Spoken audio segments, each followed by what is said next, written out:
streaming. Weird thing I learned. Hello, everybody in YouTube land. You should be able to hear us loud and clear now. Weird thing is, on my laptop, YouTube, which I ran the thank you stream on yesterday, I can't actually start a stream from OBS. I have to open a browser tab, go to YouTube, go into my Go Live section, and then hit Go Live from the stream's Go Live thing.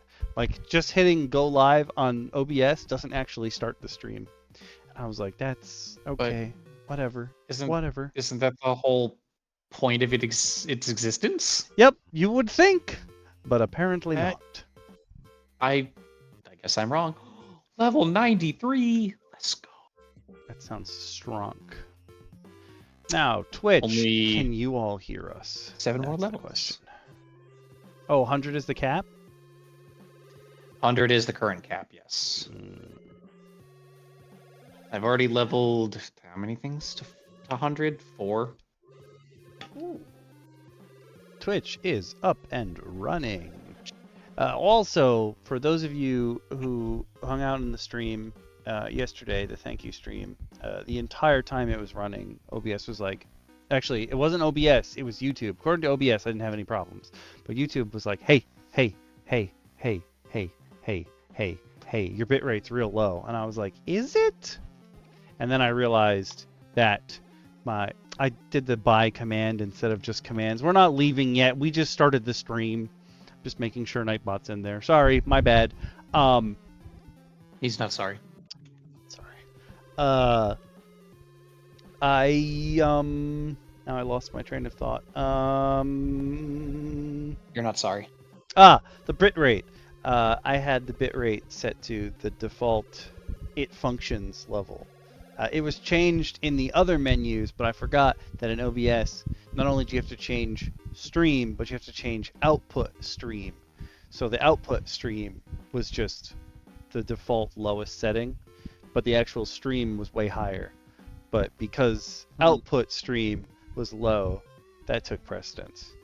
And at the end, I was like, oh, I see what happened here. So we're just going to slowly raise it up, same way we did on the desktop for these streams.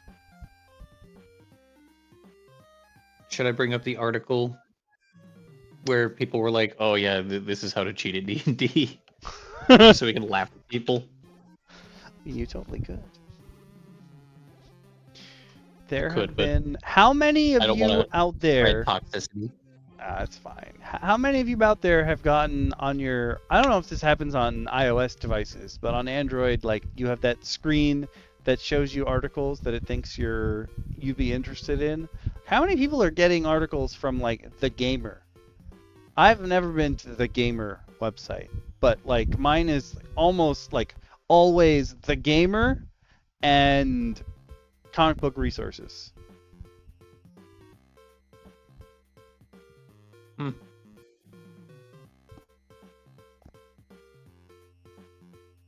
You know, thank God I go on Twitch with you, because then I could just see some random stuff they're giving away. So apparently, there's a lot that they're giving out. Holy shit.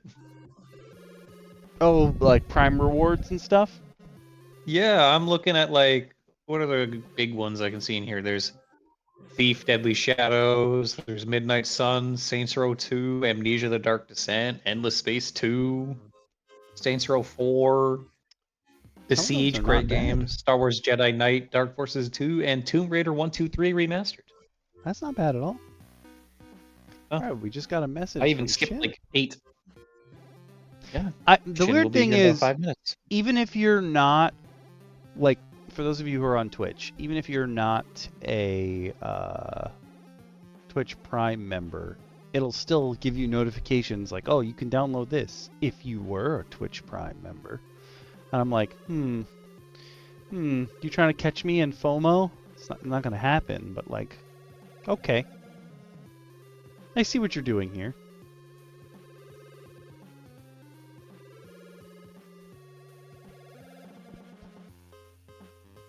Also, in case any of you are wondering and you're not on YouTube, I just want to put out there that the artist of our startup song tonight is Captain Tortilla, and I love that.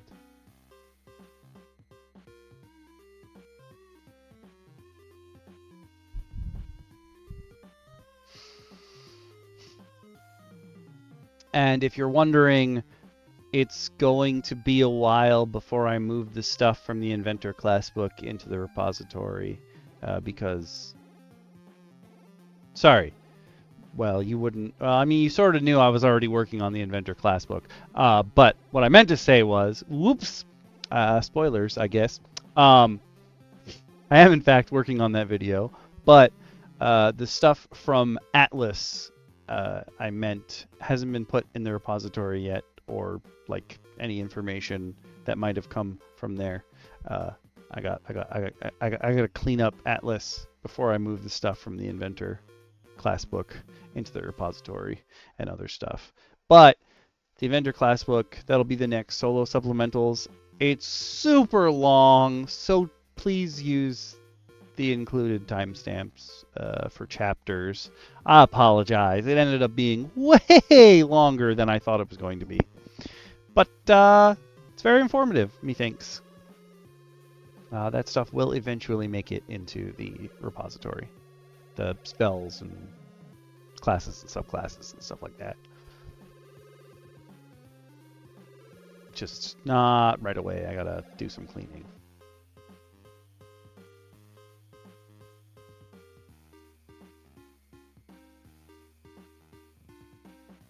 How's your day been? Hot, mostly. I feel you there. I had to brave the DMV today. Ugh. Disgusting. It was about as how you expect. I also, anytime I think of the DMV these days, I just immediately think of the Megas XLR episode where he has to register his vehicle, which is the head for his mecha, and they put him in line for so long, he just destroys the DMV.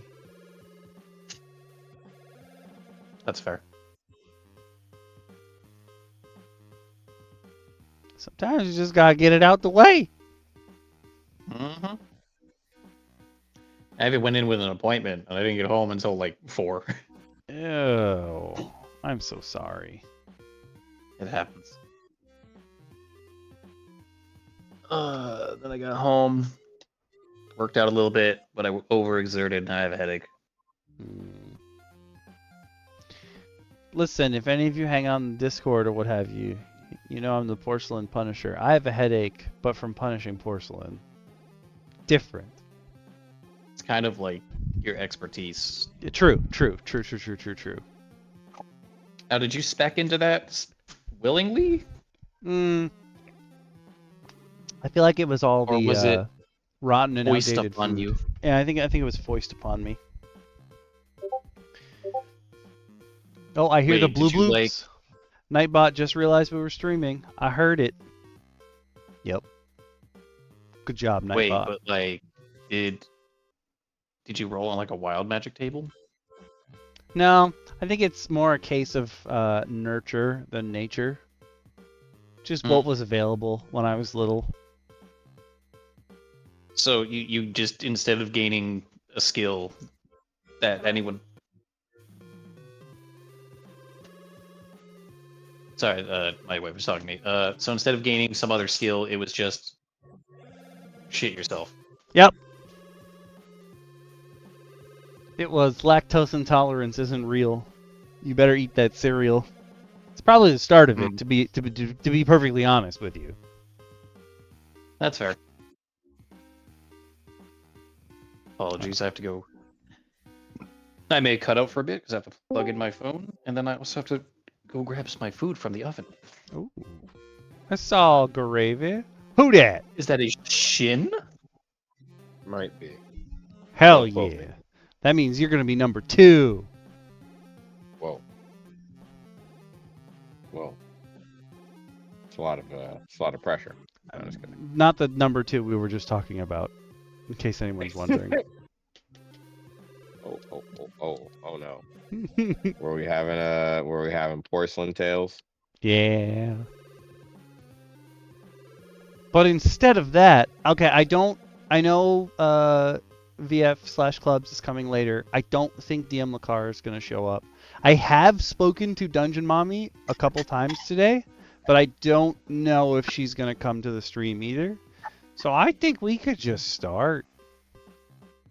Okay. Well, shoot.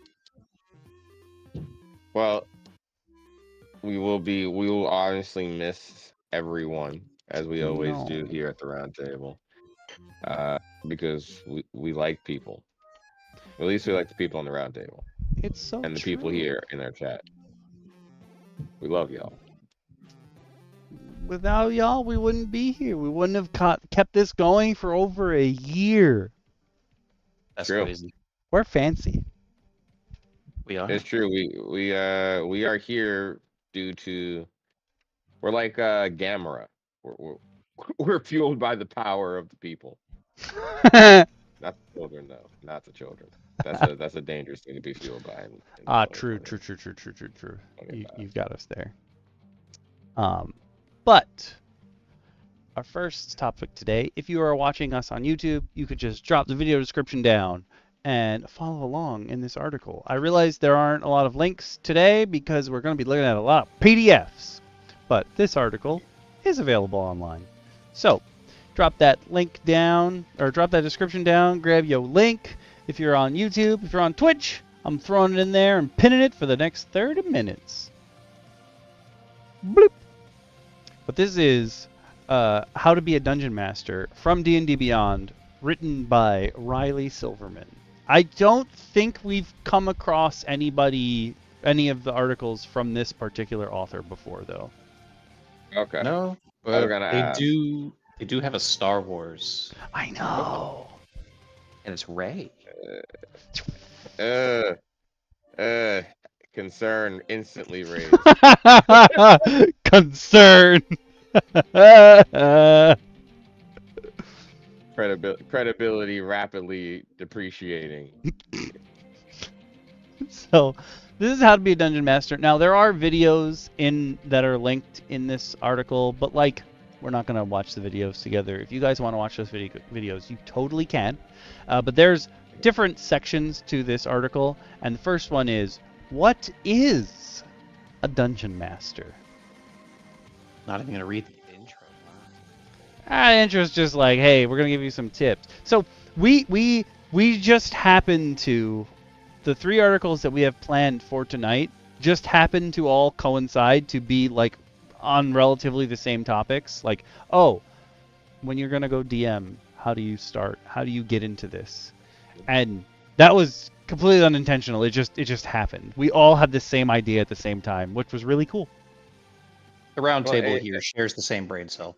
Apparently. Well, it also helps, though, as we continue going forward, that we don't have mishmash episodes, but we have themed episodes, things that kind of stick together, so that someone can watch an episode and gather information based on a singular topic versus a bunch of different stuff that comes out of our brains. True. That's very fair. We are chaos, but we try to be controlled chaos sometimes. Without the need of a gun. Or sneakers. Chaos control. Stop it. Pretty soon those guys will be in Magic too. Oh my God, excuse me. Sorry. I apologize. That one was that rattled my bones. Wow. Okay.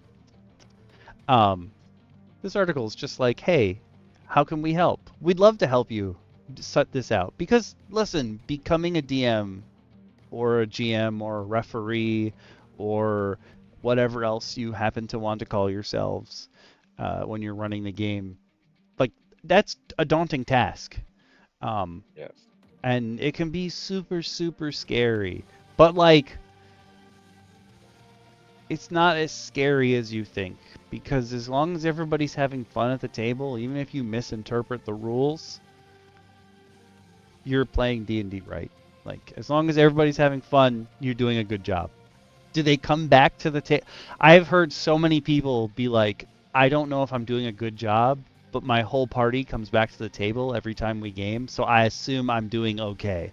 And that's a really good way to look at it. I think it's a pretty fair gauge.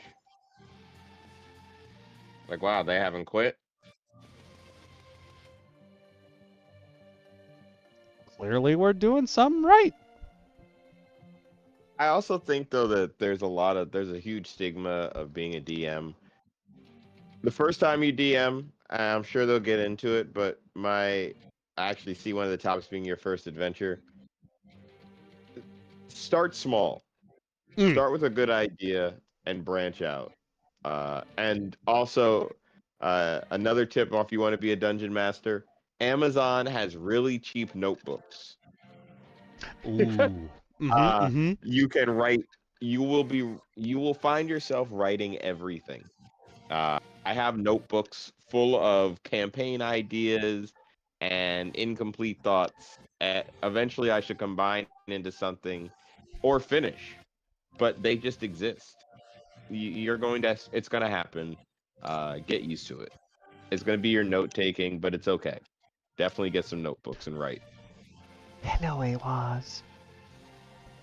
Speaking of AWAS, specifically, AWAS shared a Kickstarter in the Discord earlier about a really cool notebook that you can get. You can get special sheets for it, but like you just have a notebook. This one's super cool because you can get like a faceplate that's magnetic, and you can stick it to the front if you're changing topics or what have you. Like, that's a neat idea. It's actually pretty cool. Like, really gear up for a specific campaign.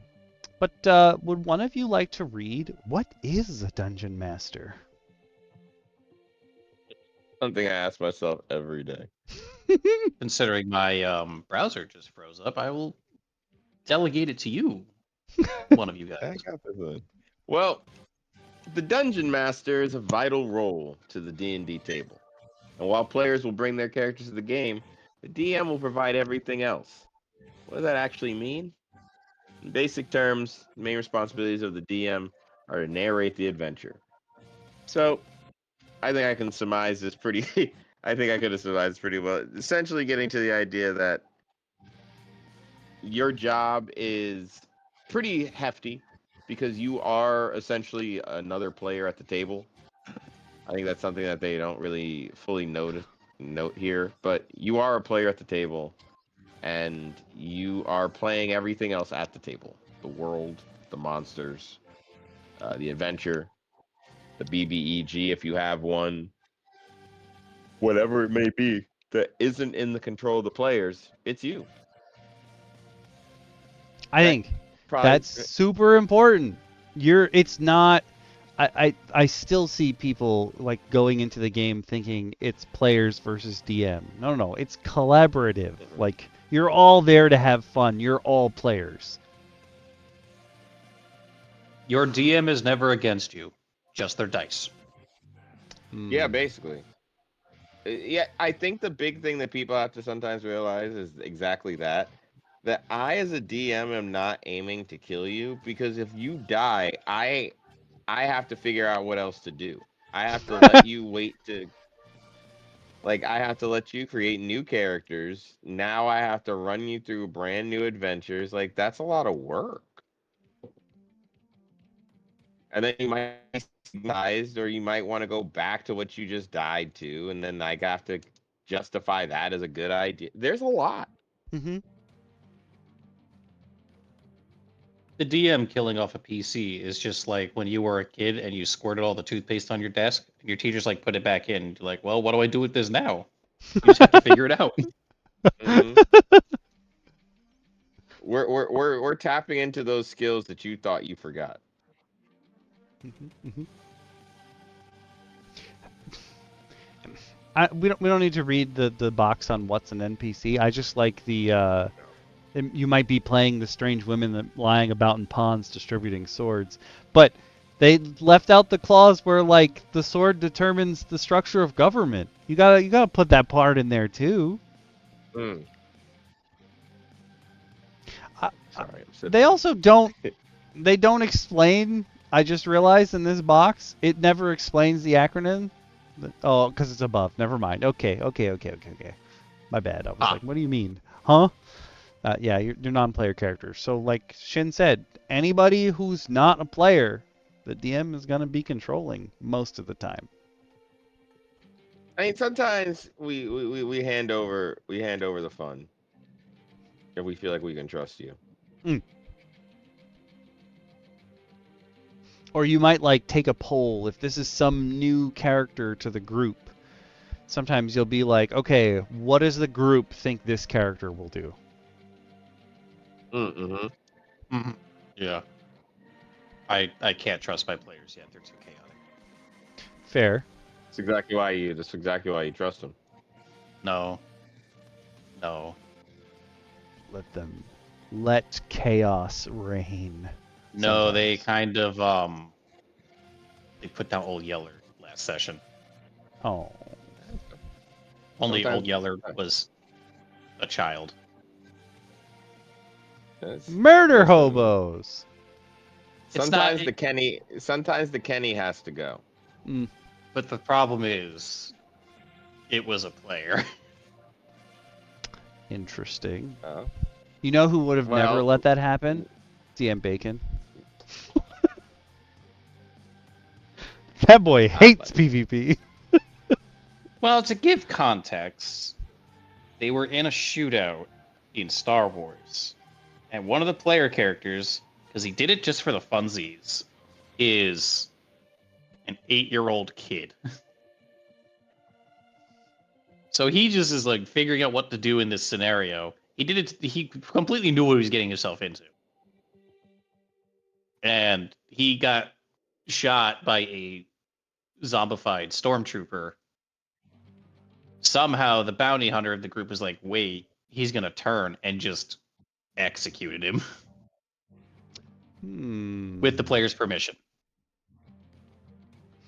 I mean, he was a zombie.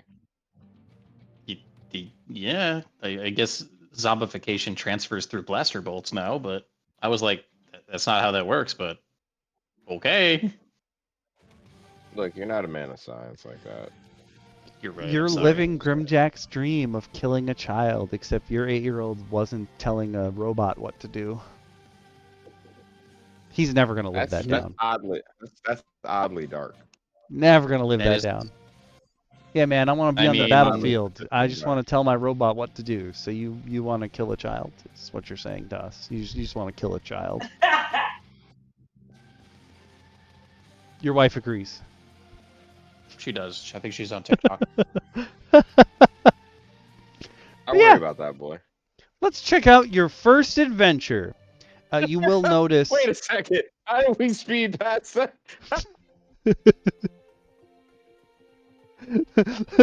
You will notice that this art is from Stormwreck Isle, which was the last starter set before the new one that's about to come out.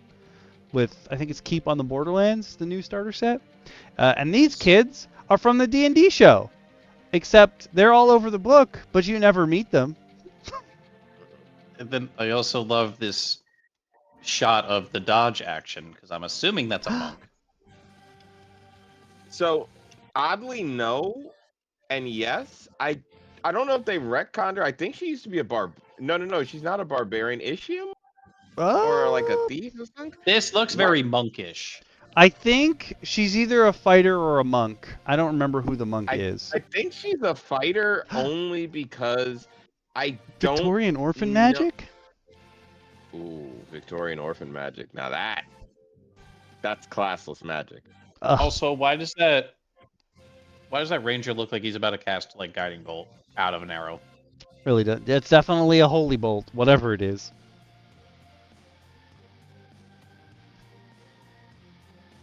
I don't know what her... We can look it up. She is one of the free character sheets that is available on D&D Beyond. All the D&D kids are. We can look up what she is. Just pull it up real quick while we're looking this up. Why, thank you. Apparently, outside Xbox were the people that they got to do this. Me and DM Speedy were talking about this earlier. Like, I wasn't expecting to see outside Xbox on like the actual Dungeons and Dragons channel. Like, I know that they run D&D games, but I didn't think they were like pals with WotC or Hasbro. They're probably pals with anybody that get them some money. True. The answer has been revealed. Oh, what is she? Monk. Ah, Ah, she's a monk. Okay. A level 1 monk. Oh, you can actually get a taste of Stormwreck Isle for free. 2024 now, right? She's 2024 now, right? Yeah, she is 2024. Oh, well, if they made her new sheets. Oh, because the 2024 starter mission is to rescue their unicorn, so they updated them. But from Intro to Stormwreck Isle, it would have been the 2014 sheet.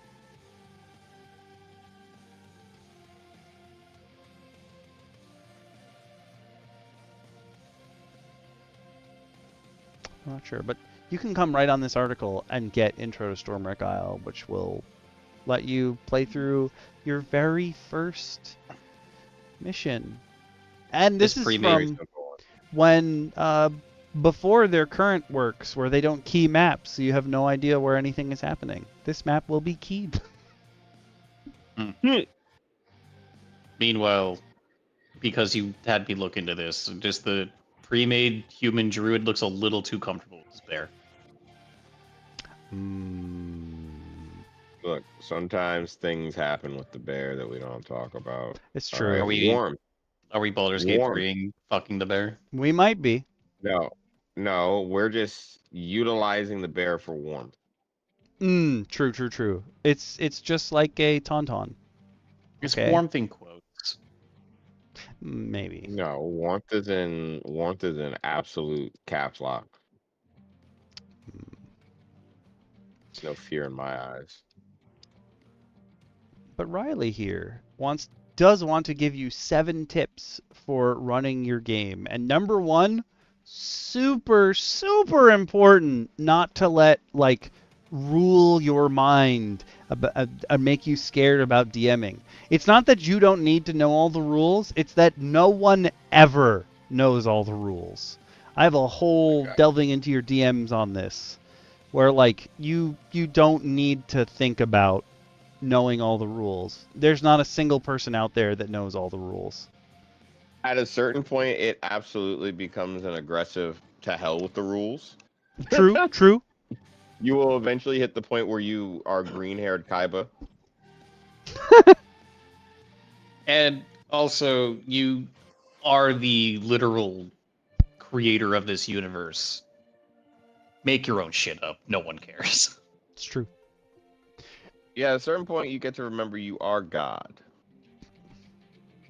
There have been many times at my table where my players have wanted to do something cool. I'm looking at the book knowing it won't work. I'm like, you know what? I'll let them have this one. Rule of cool is totally viable. Unless it like messes with something in the world. Correct.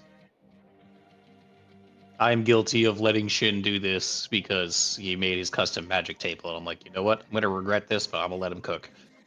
Hey, I did not abuse it. You sneezed my first NPC to death. Okay, but it was on a random chance of a 1d100. True. Anyone could have got a sneeze to death. At least it wasn't like the BBEG. Yeah, and you have to think about it like this. I sneezed a guy to death because I happened to roll one of the very few damaging effects on that on my wild magic table. To be fair, in that campaign, the BBEG was essentially just one of his party members. Betrayal.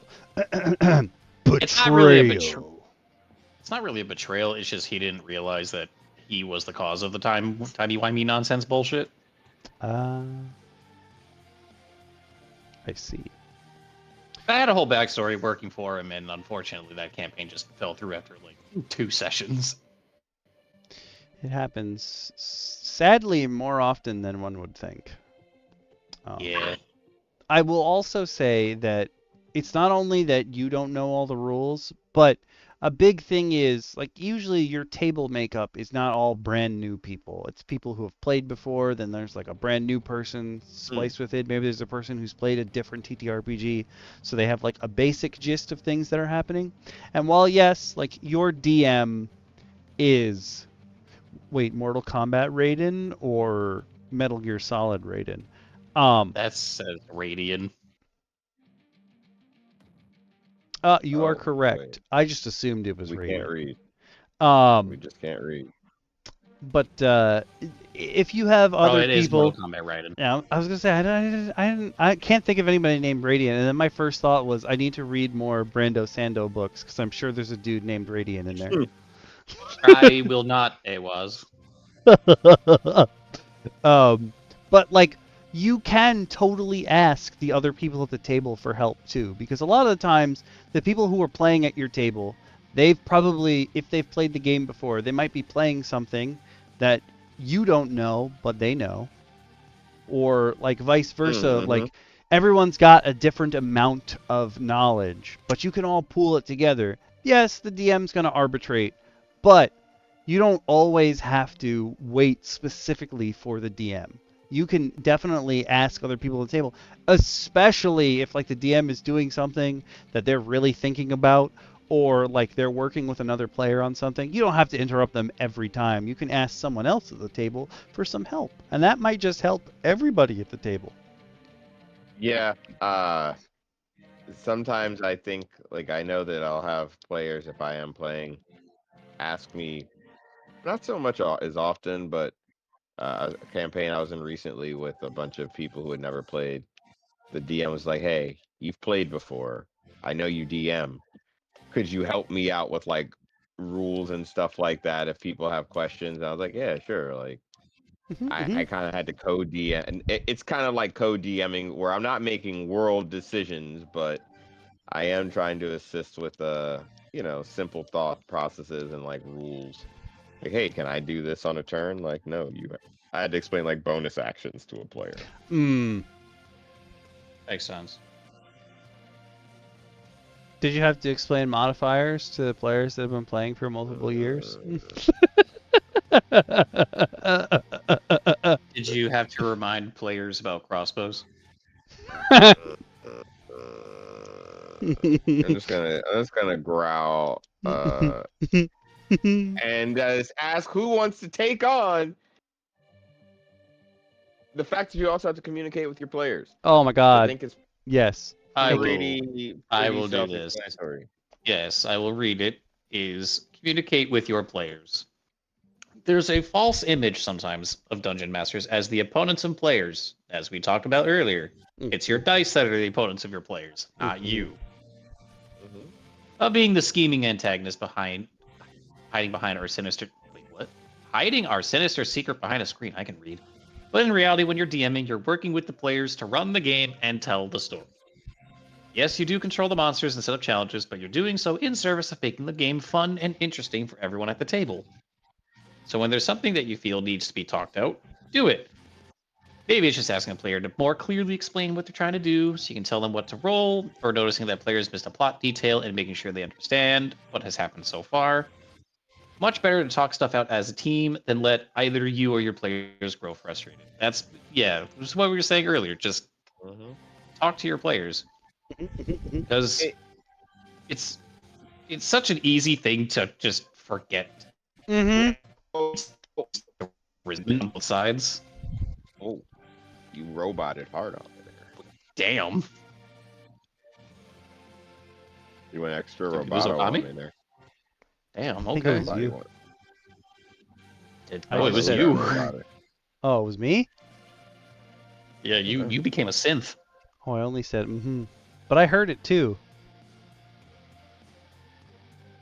Yeah, I mean, for example, like the example I mentioned earlier for communication, I straight up was like, "Hey, are you cool with what he's asking you to do? What he's trying to do?" And he's like, "Yeah." I'm like, "Okay, then he does it."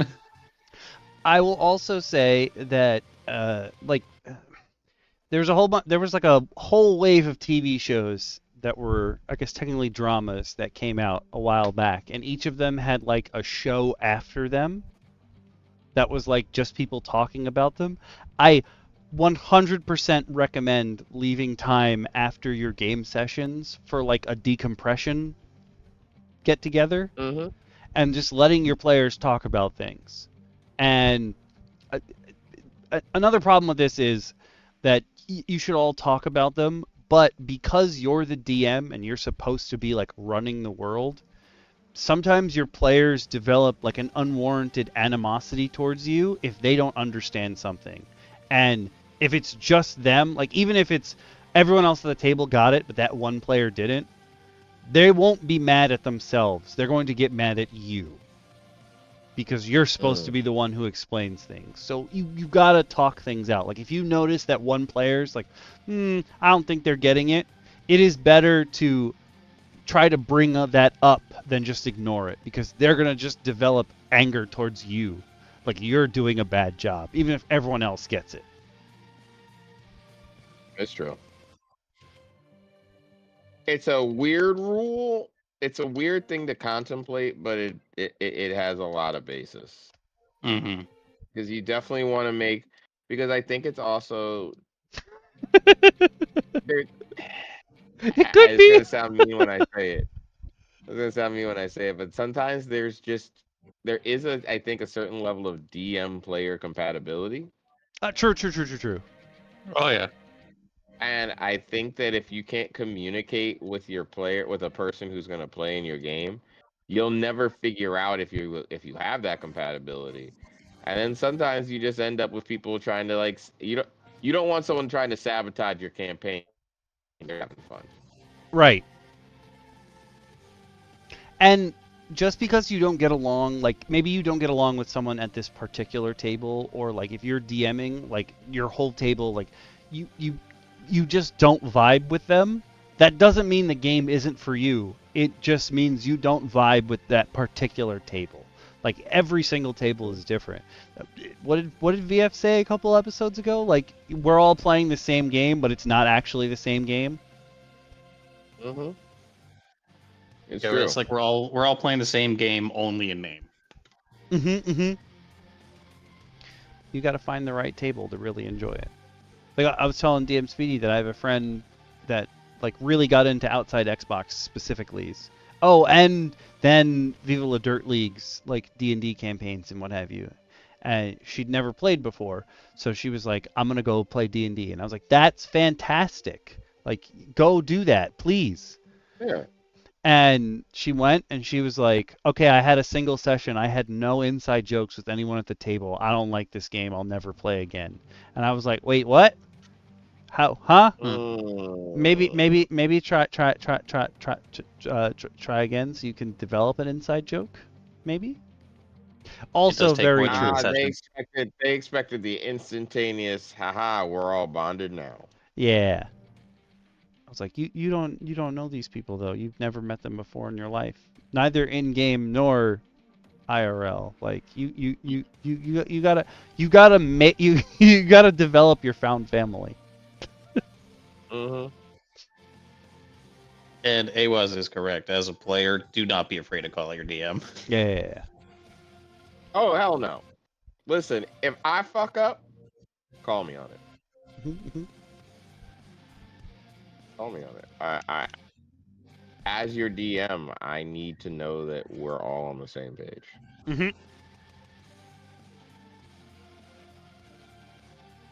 And also talk to your.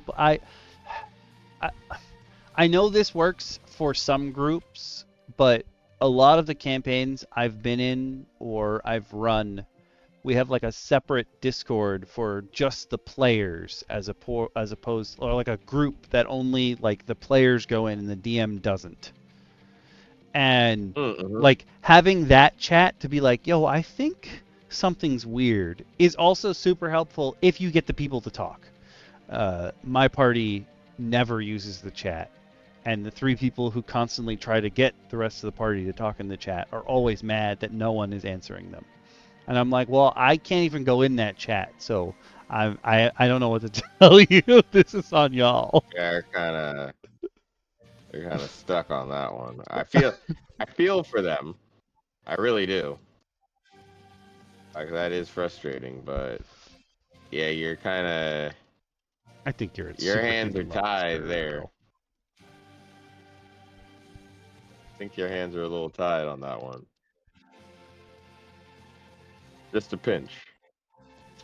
What can I say? All right. And number 3, this is basically exactly what we're talking about. Like, practice makes better, not perfect. Nothing is ever perfect. Even if you have like the greatest people at the table, according to you, like you feel everyone just vibes, there's still going to be stuff that is a little messed up or you got to figure out on the fly. Like, it's never going to be the perfect scenario because players are inherently chaotic, and I don't mean alignment. I just mean like the level of chaos of adding all these people together to collaborate on something is never going to be 0. So you're never going to get perfect. You can get better every time. You can figure out how to make things faster, or in my case, your players could find ways to make everything go on longer and more annoyingly, but it makes them feel better.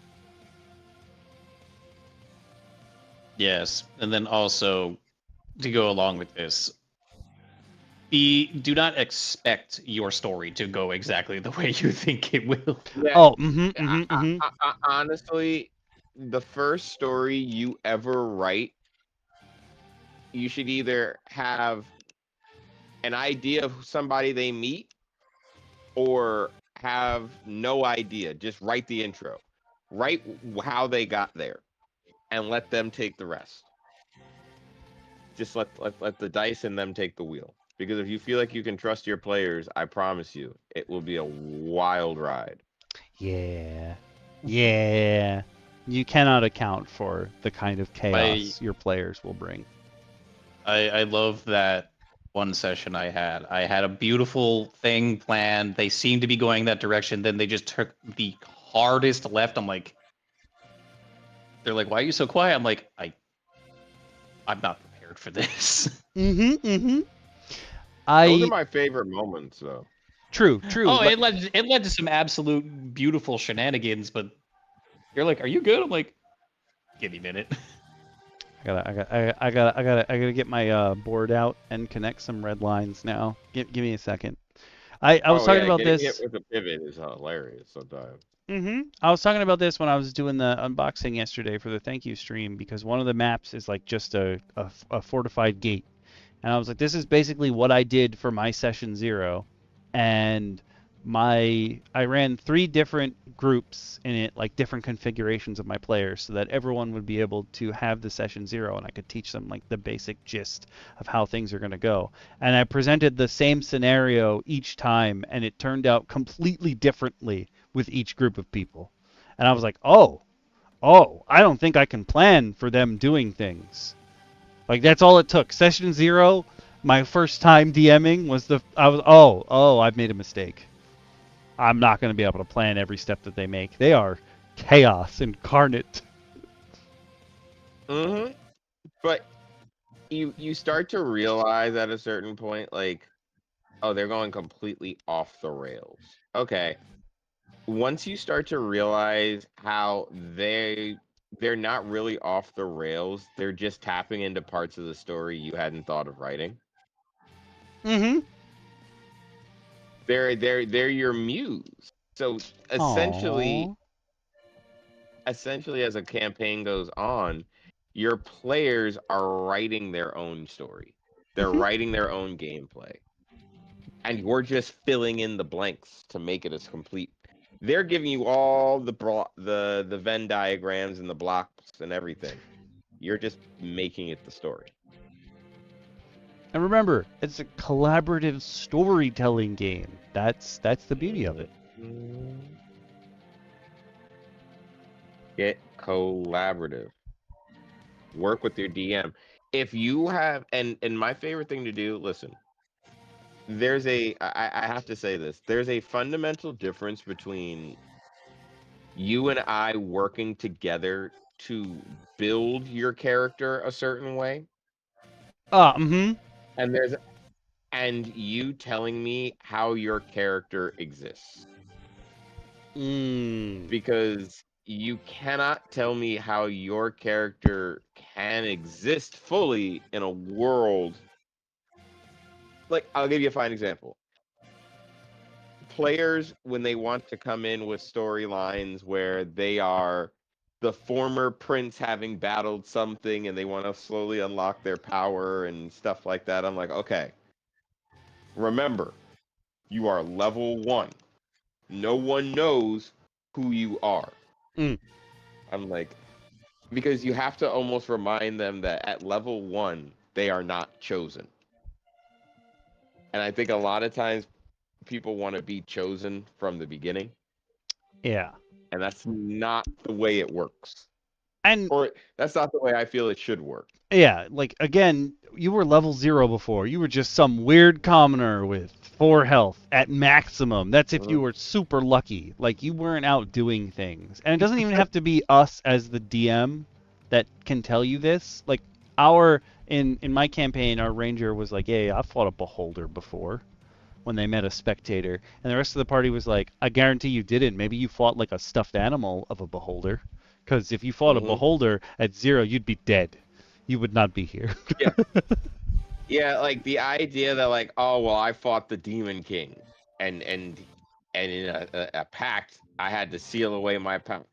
Okay, but I can tell you right now, you wouldn't be here collecting goats if that's what you did right before this. He was like, I on hate to moon break sugar. it to you. You were not doing this. We're like, maybe you watched, you weird voyeur. Yeah, like maybe you just watch adventures happen, and that gets your jimmies rustled. Yeah, because I mean, the 2 characters that I could summarize that I kind of did a quote unquote chosen, I left it very basic, where essentially one character I literally had to be like the actual prince of like hell itself, but he was just all bark, no bite, so he didn't know what the fuck he was doing, so it made sense. And then my other character was my psychic mafioso, that I loved him so much.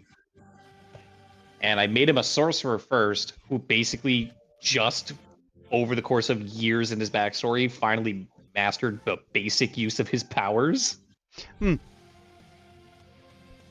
I was transitioning into a rogue to do or soul knife. And I was like, yo, I'm not just gonna do shit. No, I need to actually train as a rogue to work my way into it. And that's what I did. My DM probably hated that guy so much because I always like was thinking 3 steps ahead. He probably fucking hated me. Like, I think I'm gonna make words. I will say that generally speaking, as an adventuring party, like your group's rise to power is extremely quick as compared to like how someone else in the world would rise to power, because like your adventures are occurring one after the other. So you're leveling up super fast as compared to whoever else is out in the world that's not an adventuring party. But there's still like you have time and experiences. You trivialize the role-playing portion of the game if you're just like, oh, I'm going to make these numbers on this spreadsheet get up higher instantly without working for them at all. I'm going to just invent this new thing that no one's thought of before just instantly. Like, no, you got to work for that. And you should want to earn it. Like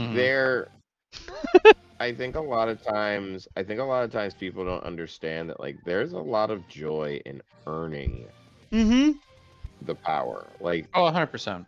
I hate handing power out to people, but I'm not unwilling to work with a player to like do something silly like grant them a feat. Like, oh hey, you want to tell me that your character since the start was always, swinging 2 weapons around, trying to figure this out. You hit level 3, you win champion. You know what? Take the dual wielder feat just for free. Because you know what? I've watched your character attempt dual wielding this whole time, and you finally figured it out. You got the martial prowess down. I've done that for a player before. Because they wanted to have kind of like they wanted to have the feeling of wielding keyblades.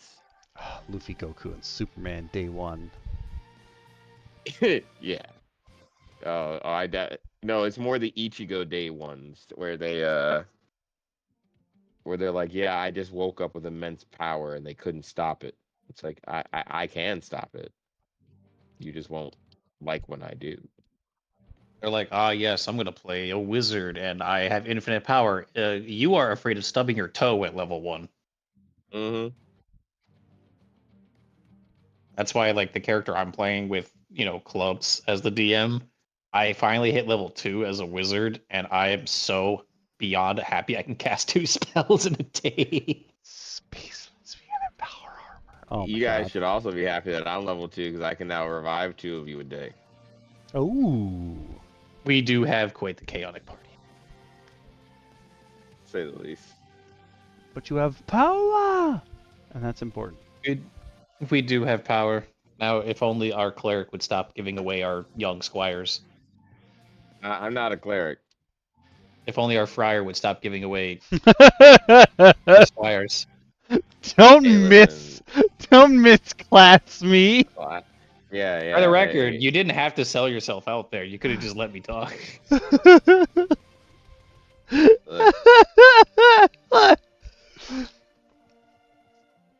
Look, listen, you. I literally was just like, one of our characters gave up a child to the church, and you're like, that wasn't me. That's not who I am. It wasn't me. Don't misclass me.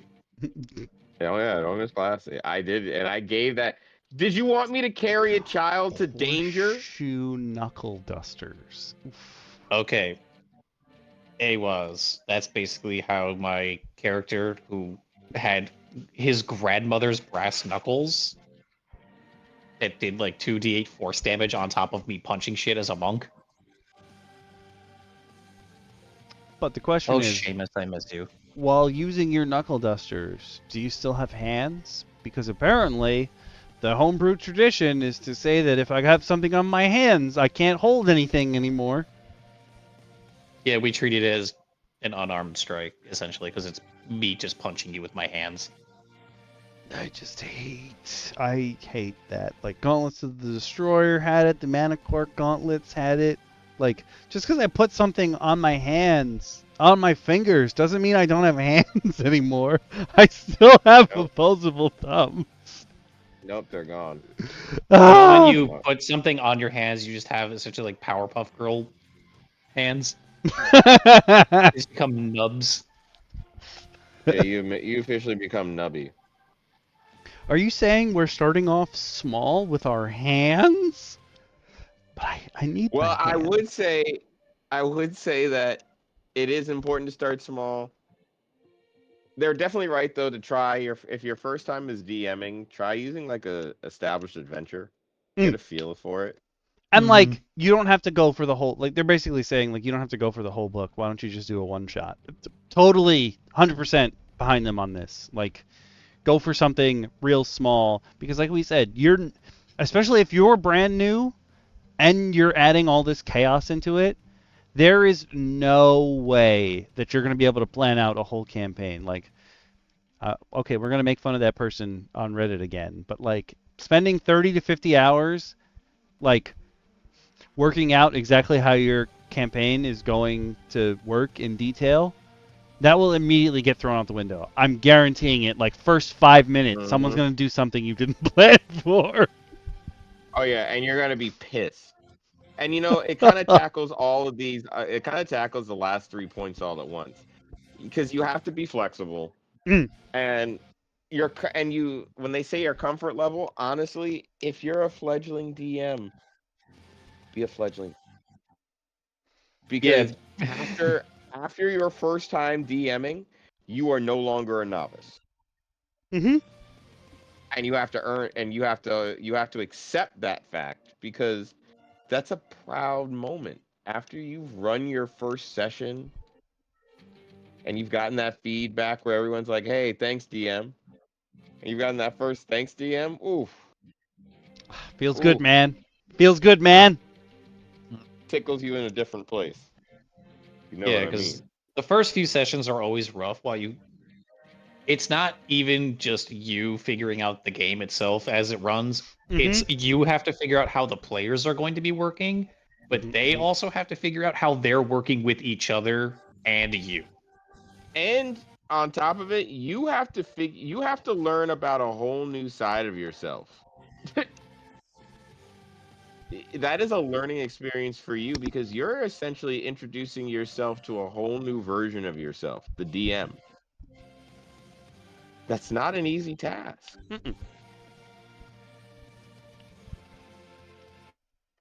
But you are doing it.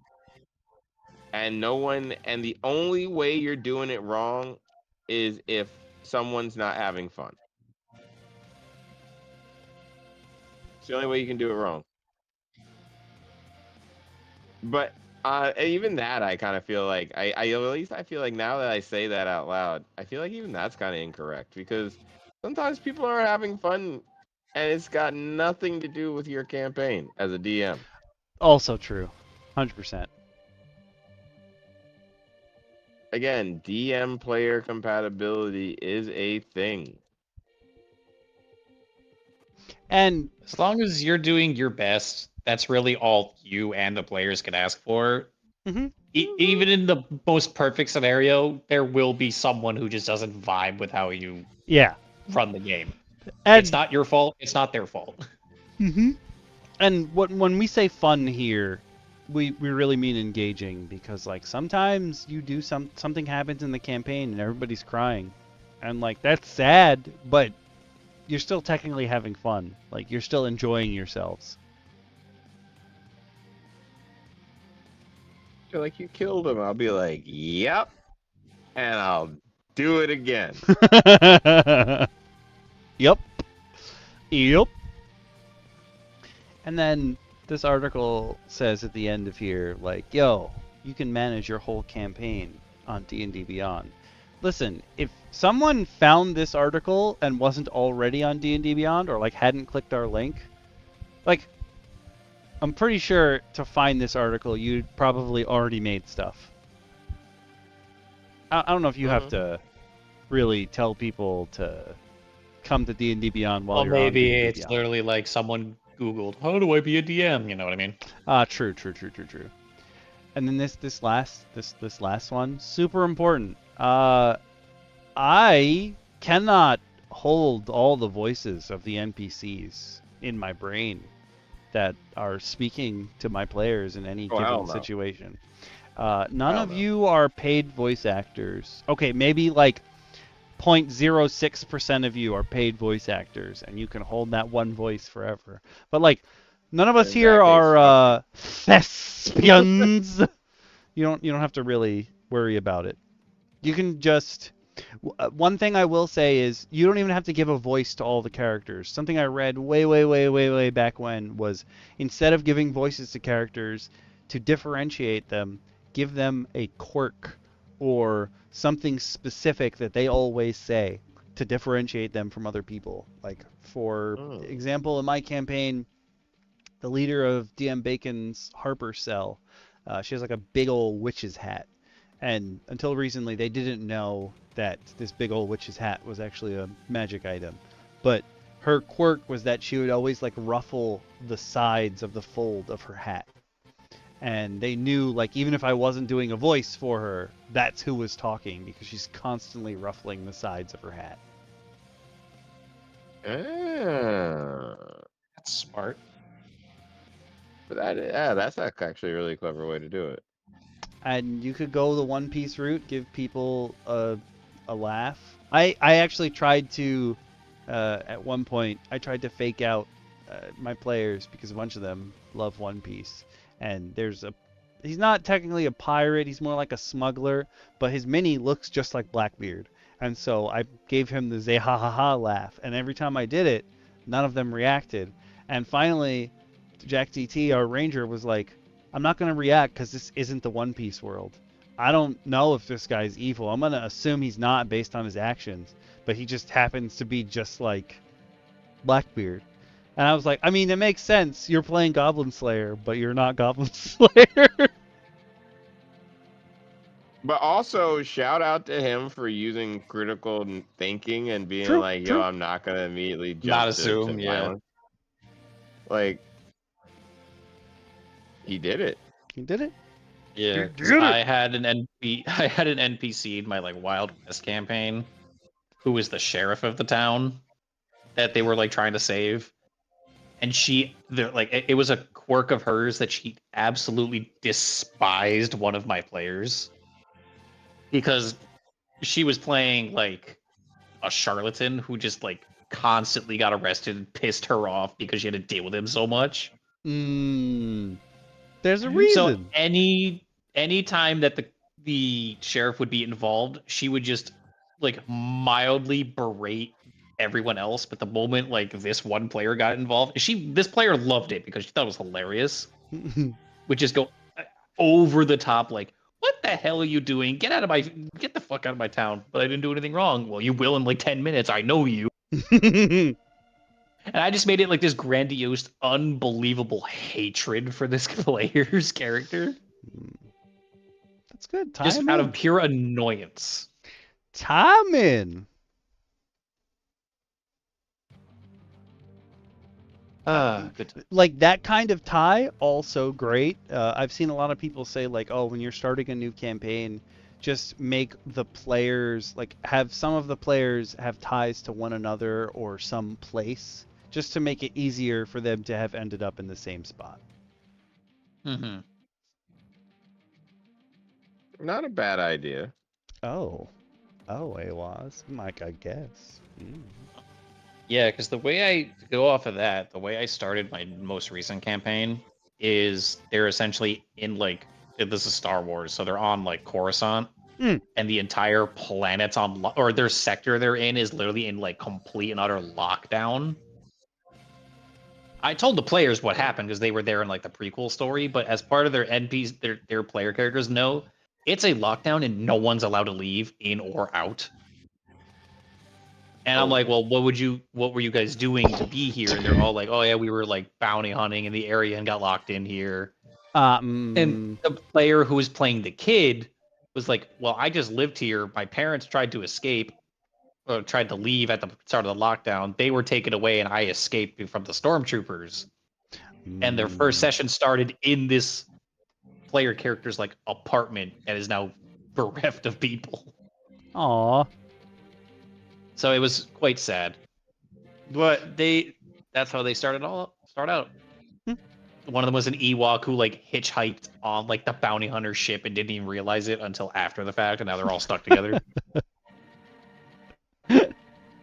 We almost all played Ewoks. Yeah. That would have been Ewok. So goddamn funny. In my head, I was like, I think I want to be an Ewok. But then I was like, no. I'm pretty sure I've talked about this on the roundtable before, but I played a Star Wars campaign one shot with Clubs, Shin, and Okami. Okami was a Wookiee who decided to be a turncoat, essentially. Shin over here was a colonial with a flintlock pistol and a saber that he rattled at everything. Space Floridian. And Clubs was a pirate. Just Shin's character, but futuristic. True. Yes, it was the West End Games one. And it ended with Clubs accepting his fate, the Wookiee being upset, and Shin trying to... How did you describe it to me? I tried to dropkick Darth Vader. That game has a real fun setup. Yeah. There was no beating around the bush for what I tried to do. I tried to dropkick Darth Vader. That's true. Right? And he blocked your leg with his lightsaber, and you kicked, I think, the wall. I hit him. In my mind, I hit him.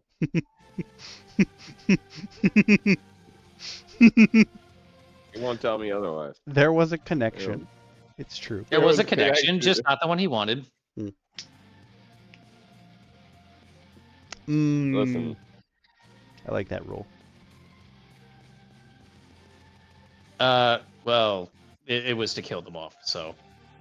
To be fair, Okami's character was under direct order from the Emperor himself to accomplish the mission, which he failed miserably. I sent my data in, and I sent my data to the rebels. He failed miserably. And he died. I died yelling, just like every Wookiee wants to die. Throw one of the guards off the edge. Oh yeah. I think you did some Wookiee shit. Yep. There were no K2SO droids for me to steal the arms. You did rip off a lot of arms on the way through this space station. True. Oh yeah. And then I found out they were infected, which is a bummer. Yeah, they didn't care that you ripped their arms off. Oh, you still got to rip them off. It's true. I succeeded where other Wookiees have failed. It would have been really funny if I let you rip off Vader's arm. Ooh. I would have. Where does the flesh start and the prosthetic start? Around the shoulder. You think he's got a fleshlight hand? It does in fact have a vibrate function. He uses the Force. The midi-chlorians go Force up choke the down. Shin. I'm so glad you guys laughed over what I just said. Oh, I heard it. I enjoyed it. No, you didn't. Oh yeah. No, you didn't. Yeah. But, yes, I did. If you're looking for tips in, I think it's weird to be like resources for new dungeon masters, and it's just like yo, get them books. I mean, I usually you have one of the books, and don't. If anybody ever tells you, like, if you get the PHB or the Monster Manual or the DMG, if anyone's ever like, oh, read them front to back, don't do that. Been there, done that. Stupid choice. Don't do that. You'll learn absolutely nothing. Yeah, you will not maintain any of that knowledge. And especially how the DM guide is always written. It's like the first paragraph is, as a reminder, this is a guide, not strictly the rules. You use the books to have a general idea how these characters work. You, as the DM, are allowed to fudge whatever the fuck you want. Yep.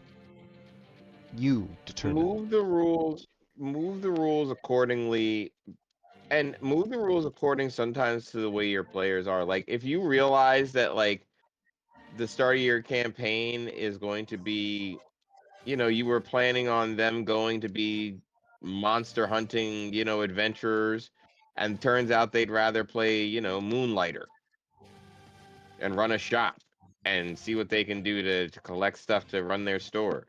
All right. Well, you're going to have to switch up. You're going to have to make this a little bit more item-centric. And maybe think about, like, how you want to, have this mechanic work.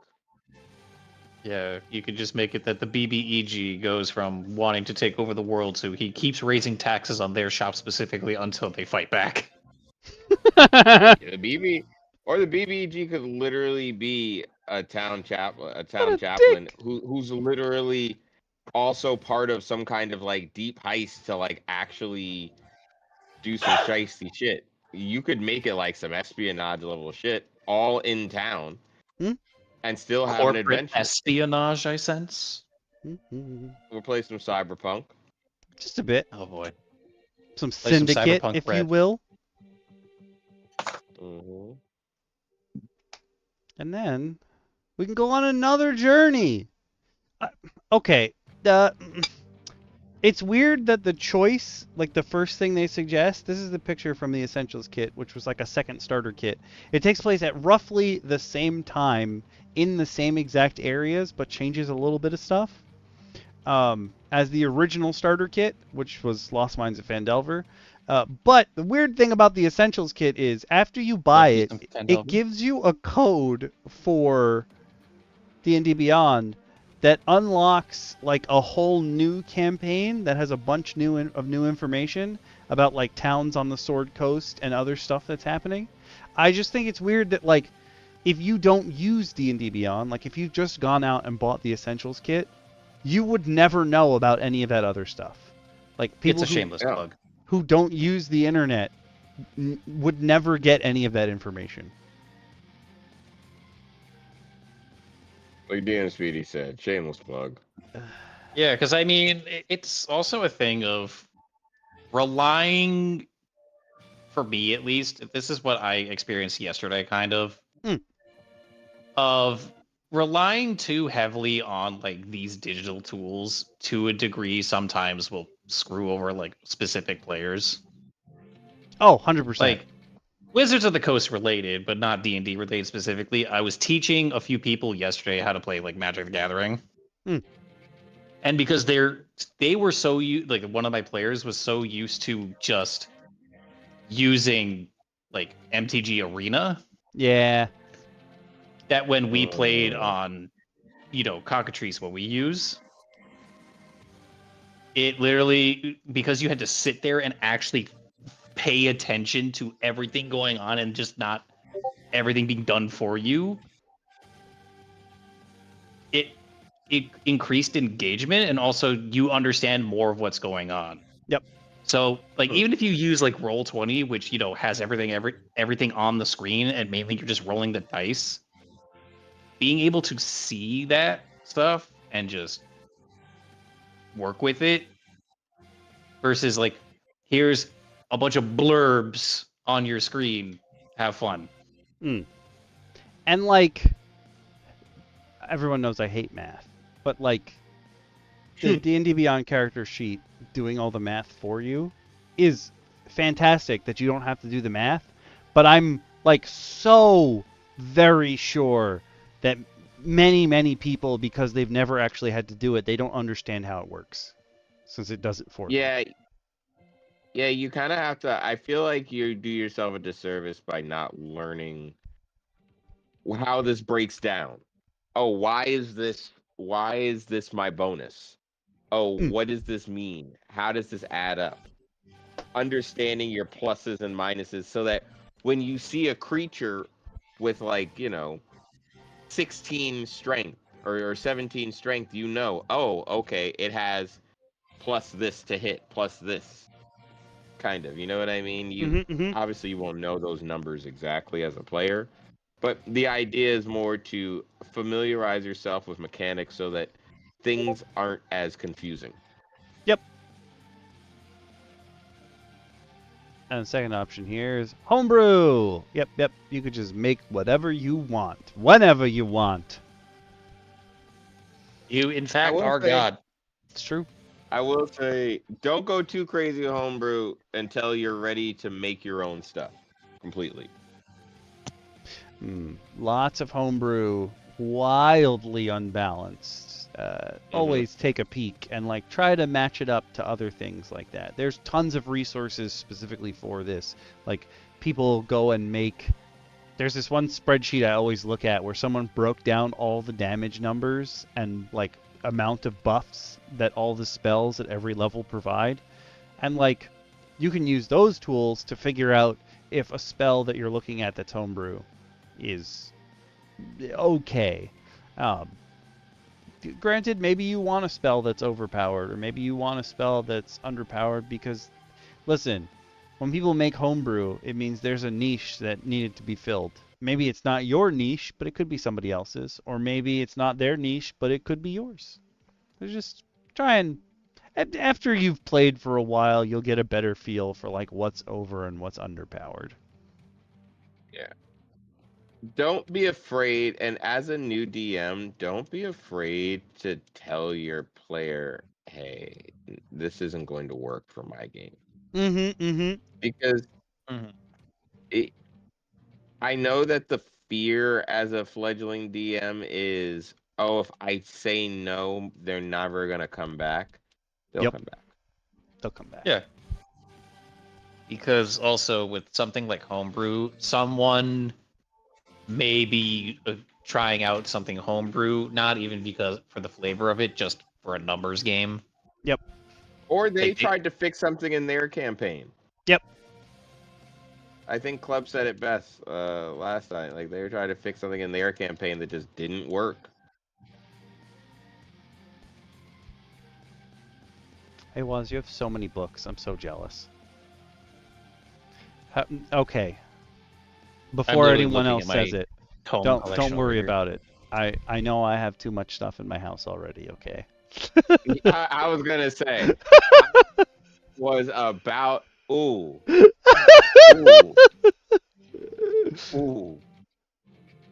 Okami ooh.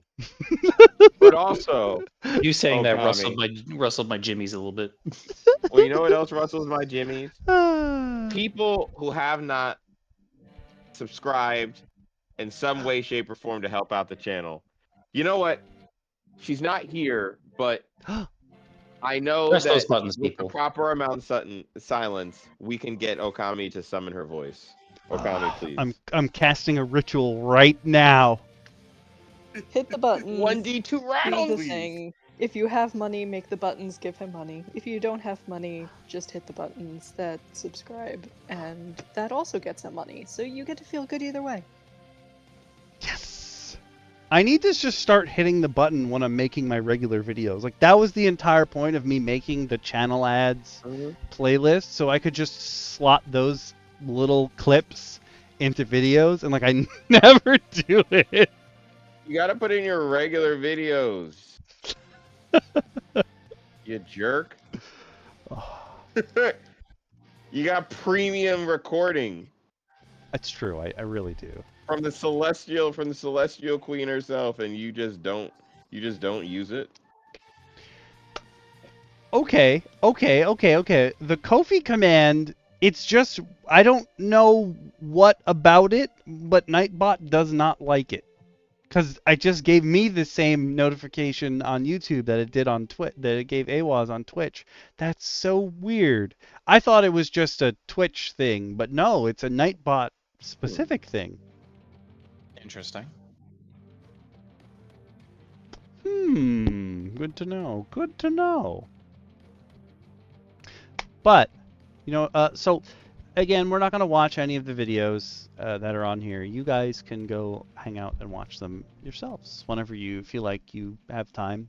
There's 3 more down at the bottom here. Create a D&D adventure in 10 easy steps. Advice for the new dungeon master. And let's build a starter town from scratch are down here at the bottom.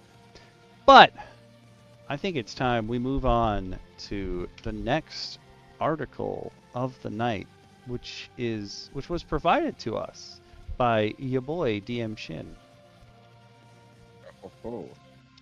So a little context before we look at it.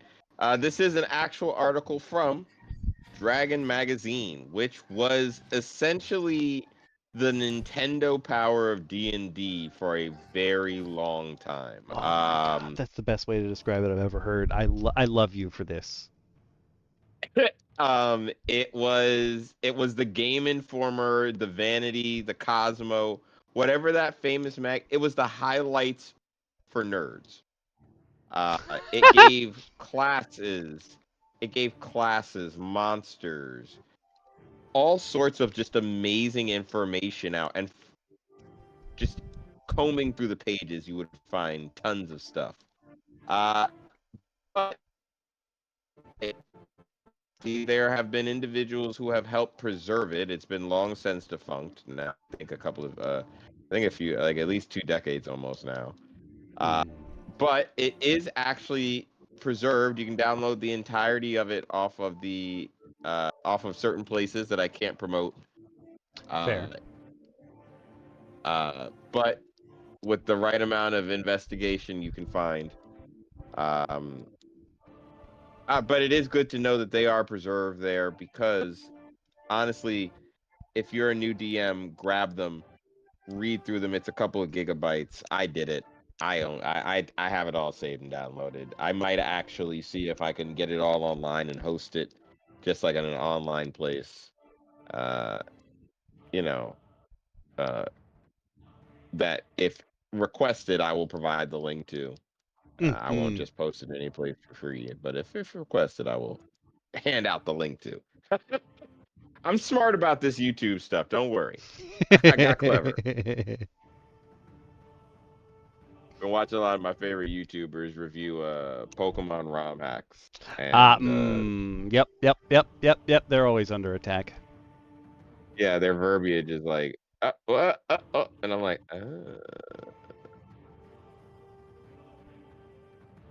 So if you like a copy of this particular one, let us know.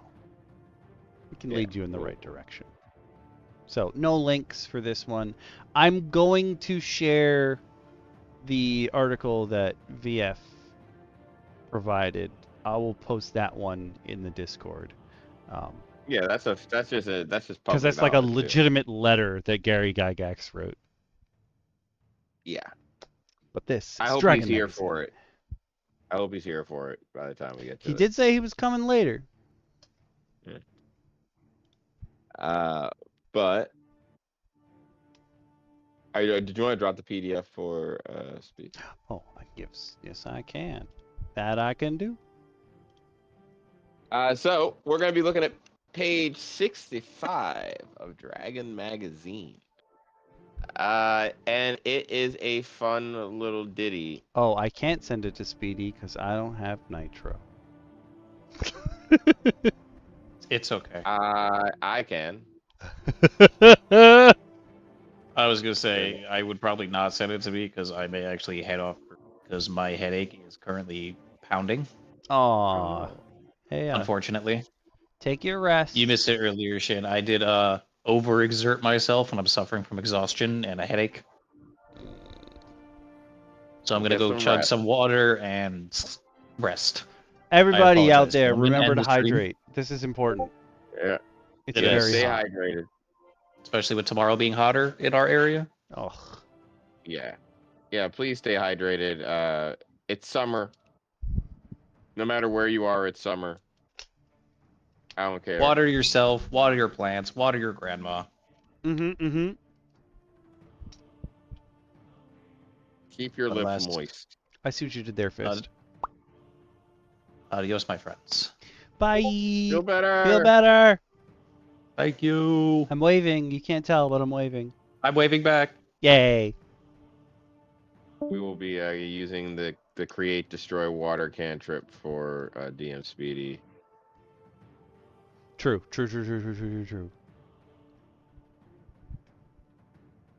Also, the fact that, okay, I too have seen many a copy of Dragon magazines, but I've never seen someone who went and added chapters to the PDF. So, fantastic. Love it. Oh, yeah. You need that. Yeah. So. You know what? You need this. Are you ready for anything? Are you prepared to carry more than just a sword? Ooh, why don't you take us in? Okay, first thing I'm going to say before anything else is, I don't know if this is this guy's real name, but man, would he be a cool-ass wizard.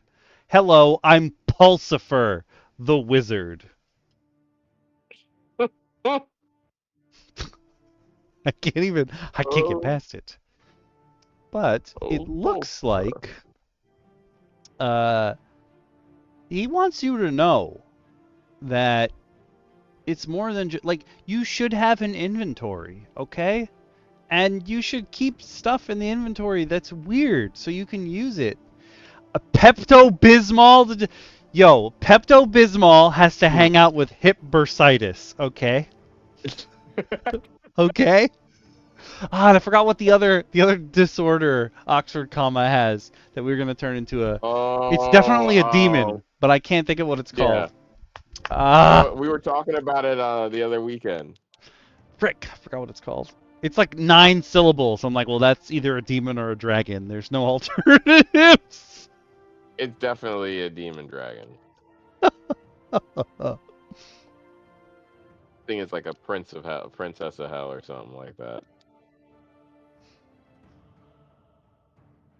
Ooh. Oh, now I actually have not read my way through this article, but now I understand why this is big for you. I already see in this second paragraph like you should have some Wolvesbane and Belladonna on there. So you're going harvesting, aren't you? Mm-hmm. This article, as I will continue to go through it, but one thing that I'd like to note about it is that the biggest key point of this article is bringing up the idea that you should have a way to make it that there's no such thing as a wasted art item. Let your players be creative. If they've managed to keep it and they've come up with a way to use it, I'm not against it. If it's a little silly and Monty Python-esque, well, guess what? Who said they don't go on a couple of capers? Jesus Christ. The scary part is What? I believe you that that's his actual name. I'm not even going to attempt to pronounce that. For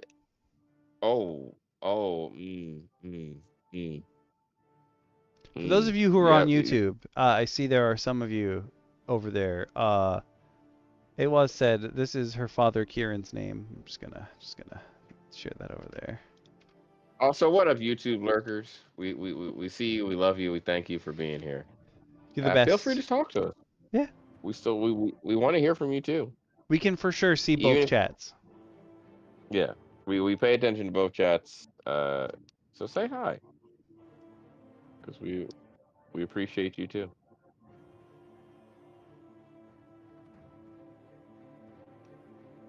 Yeah. First thing on this list is containers. You would be surprised like how much stuff your players want to take with them when they go places. Oh my God. And if they're just throwing it in their backpack, it's probably not for the best. As I've been designing and redesigning and finalizing stuff in Cardinal, inventory space has been the biggest bane because like I want people to carry a lot of stuff. But then I started thinking about it and I'm like, but what is carrying a lot of stuff? And so like the contents and how things are contained have changed drastically. And I'm like, okay, this works a little better, but does this mean that I'm going to have to now have places for people to keep stuff? I've answered those questions for myself as I've gone through, but it's a very big problem because players are hoarders. I know. As a player, I hoard. Also, I'm just going to put out there that please actually manage your inventory. Yeah. Like, if you say, I'm taking this, and you don't put it in your inventory, you never took it. Like, yeah. If you say, I'm taking this, and you don't put it in your inventory, you never took it.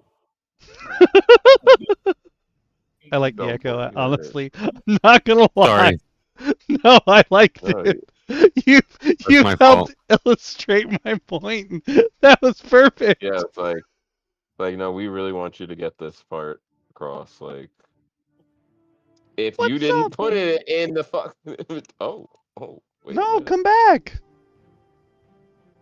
We lost him. No. Miss you. Where come back. Hello. Did I start that echo? Yeah, I think echoed so. for a second, but then it disappeared. Yeah. It wants to come back, coward. I was just making sure it wasn't me. No, you're okay. What's happening? We're like, oh no, he left. It is me. Come back, coward. Wait, do you still hear an echo? I don't hear anything now, no. I don't hear it now, but I don't know at what point in time I am. I don't know if I'm the echo now. That was so disorienting. No, I think you're good. You're okay now. We centered the timelines. Jeez, okay. Cool. Whoa. Right now we're talking about... How's it going? Pretty good. How about you? Pretty good. Pretty damn good. I heard some talk about holding stuff. Yeah, we're talking about containers right now. Do you have things to say about containers? I have a lot, I think. Yes! Go on, go off about containers. I don't know. I'm a stickler for like the resource management of survival things, like putting stuff in containers or, you know, like encumbrance and stuff like that. I like that. I know that's not every table's thing. It might not even be my table's thing, but that took a second to sink in for me too.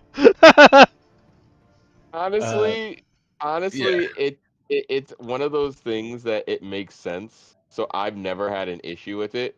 Mm-hmm. I think that the thing that really becomes apparent, and it's not really spoken about, but each system has a different idea of encumbrance. So like we went from 5e to like Mouse Ritter. And their which was idea like you can hold 6 things. Mm-hmm. but then we left Mouse Ritter and we went to like OSR, and I was like, oh, okay, wait, I can hold things again. Oh, okay, I have like some inventory space. And like now it's like in Dolmenwood where like, okay, I have item spots, but I don't really have a lot of item spots because I get slowed down based on stuff. Because like coin weight doesn't exist. Coin weight didn't really stop existing until 5e. It's always been a mechanic that you should be paying attention to. Because coins have a weight.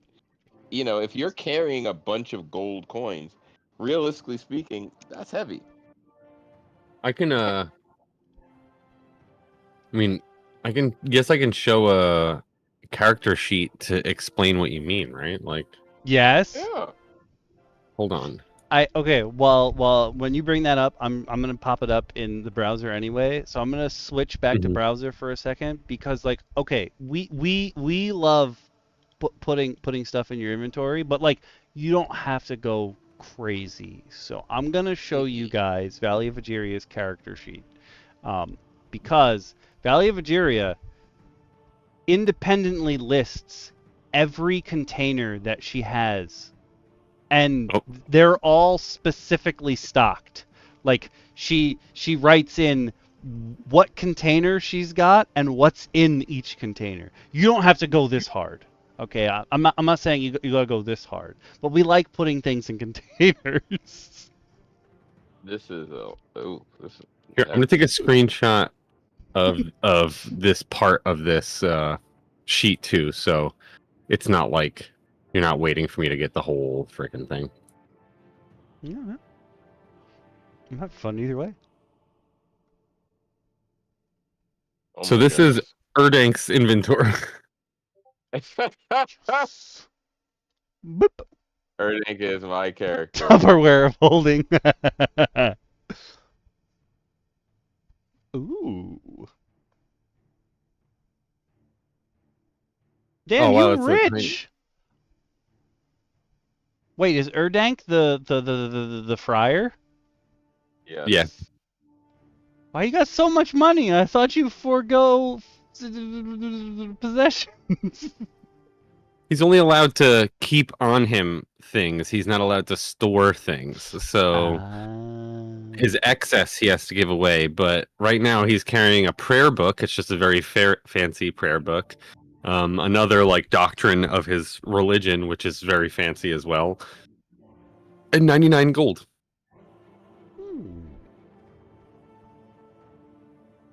More, the Lord is the Plurtine is very kind. Me. And has blessed me. But if you see here, there's like equipped items right on the left and stowed items on the right. There's also tiny items on the top, which is like they don't count. But each of these lines is a slot. He has, when you look at it, he has 1, 2, 3 equipped items that he can carry. If he carries 4, now his speed goes down to 30 feet per round. If he carries 2 more, now his speed goes to 20 feet per round, and so on and so forth. So you have to kind of balance equipped items and stowed items to get your like best speed, right? So another That's so character, because cool.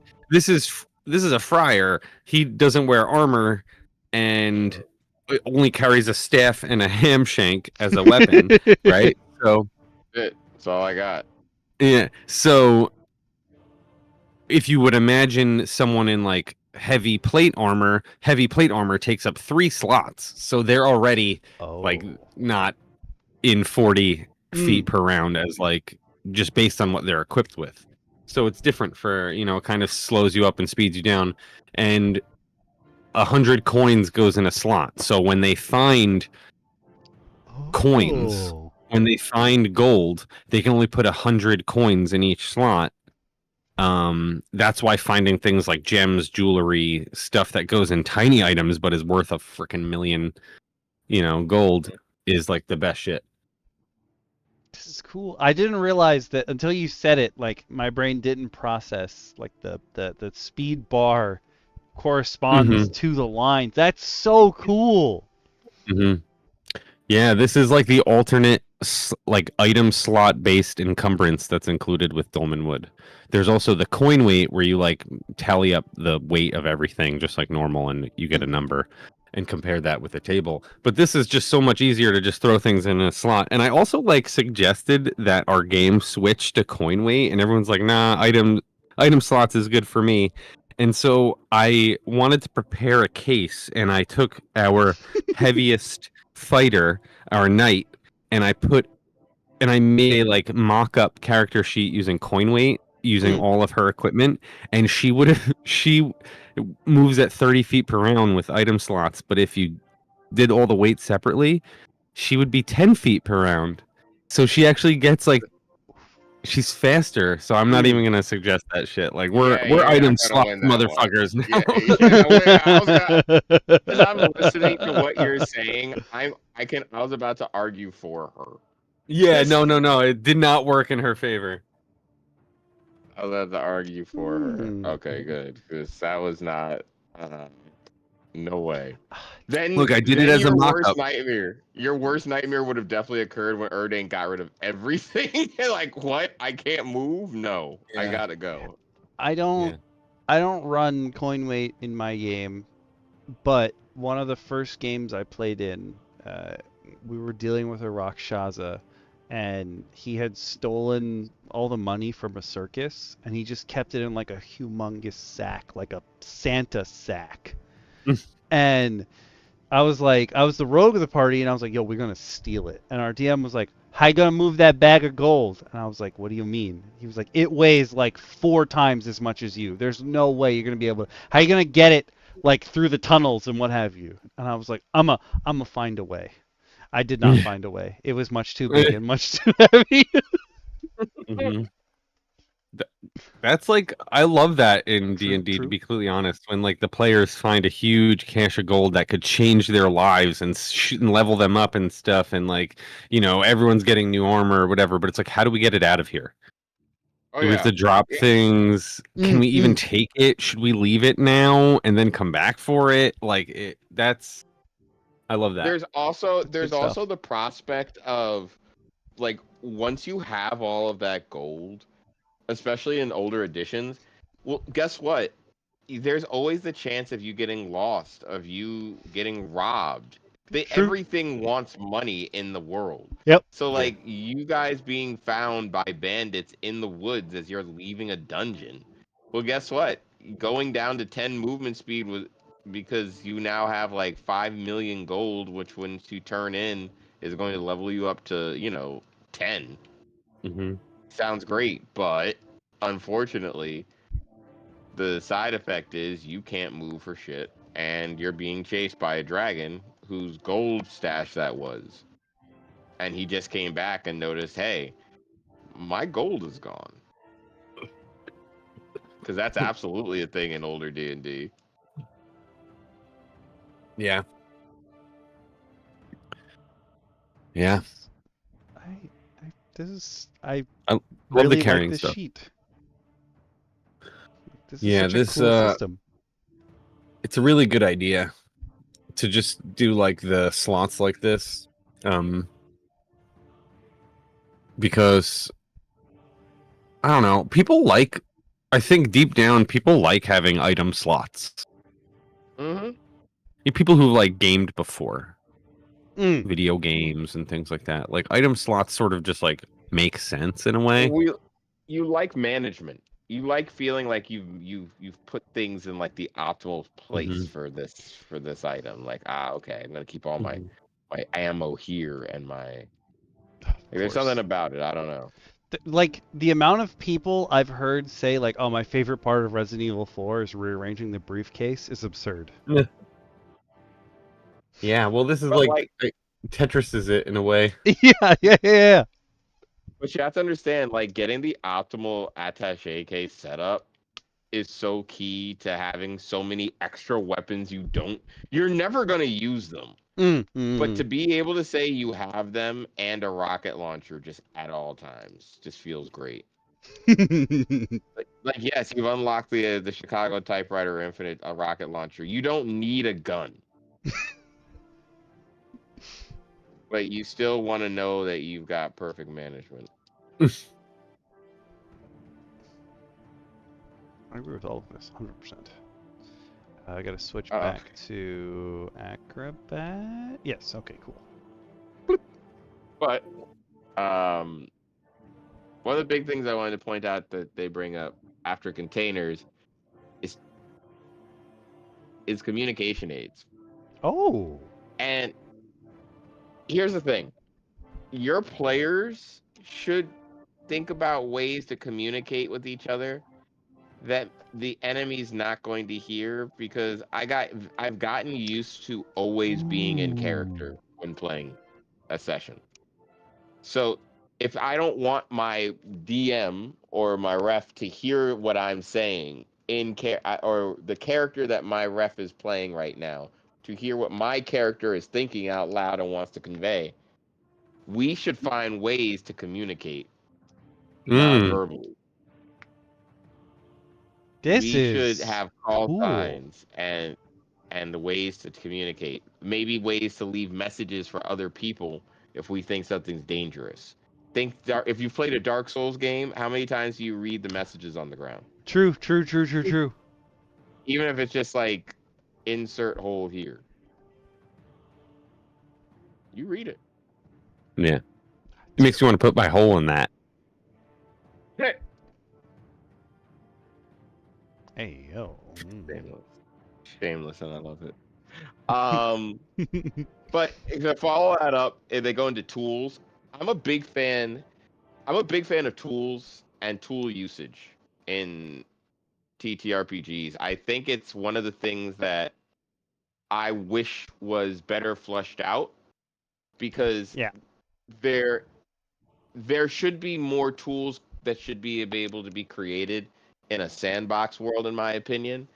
But I think that sometimes the cost of is a little too crazy, and it does require some maneuvering.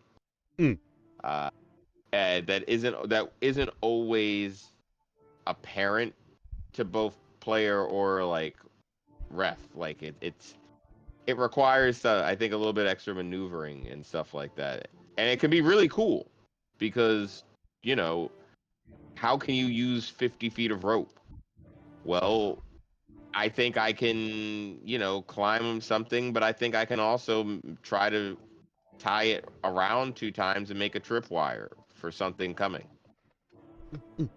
Or try to tie up something to swing into something and see if I can, reinforce something to make like a mini trap pendulum for something that's chasing us. Or that, set up some bells overnight so my party can sleep. Ooh, smart. Walking Dead that. Yeah, the bell tripwire. I will also say, especially if you're playing 5e and you have one of the tool sets, like some of the tool sets you feel like you're never ever going to use, but in DM Bacon's campaign, my Loxodon, he can do glass blowing, because I thought it would be funny because he could make shapes that other people can't because he's got a trunk. He'll be really good at blowing. But like the amount of times I've been like, yo, can I use the tongs from my glass blowing set to carry something? or like to grab some item that's just out of reach. And DM Megan's been like, I guess. Like, don't forget about what you've got in your own little kits, like just your tool sets. Think about what individual tools are in them and how you can use them. Oh yeah, or even think about how they work and interact with the world. Like, you've got a glass blowing set. Well, guess what? I think you could be able to make flasks. Well, what can you do with flasks? You can contain liquids.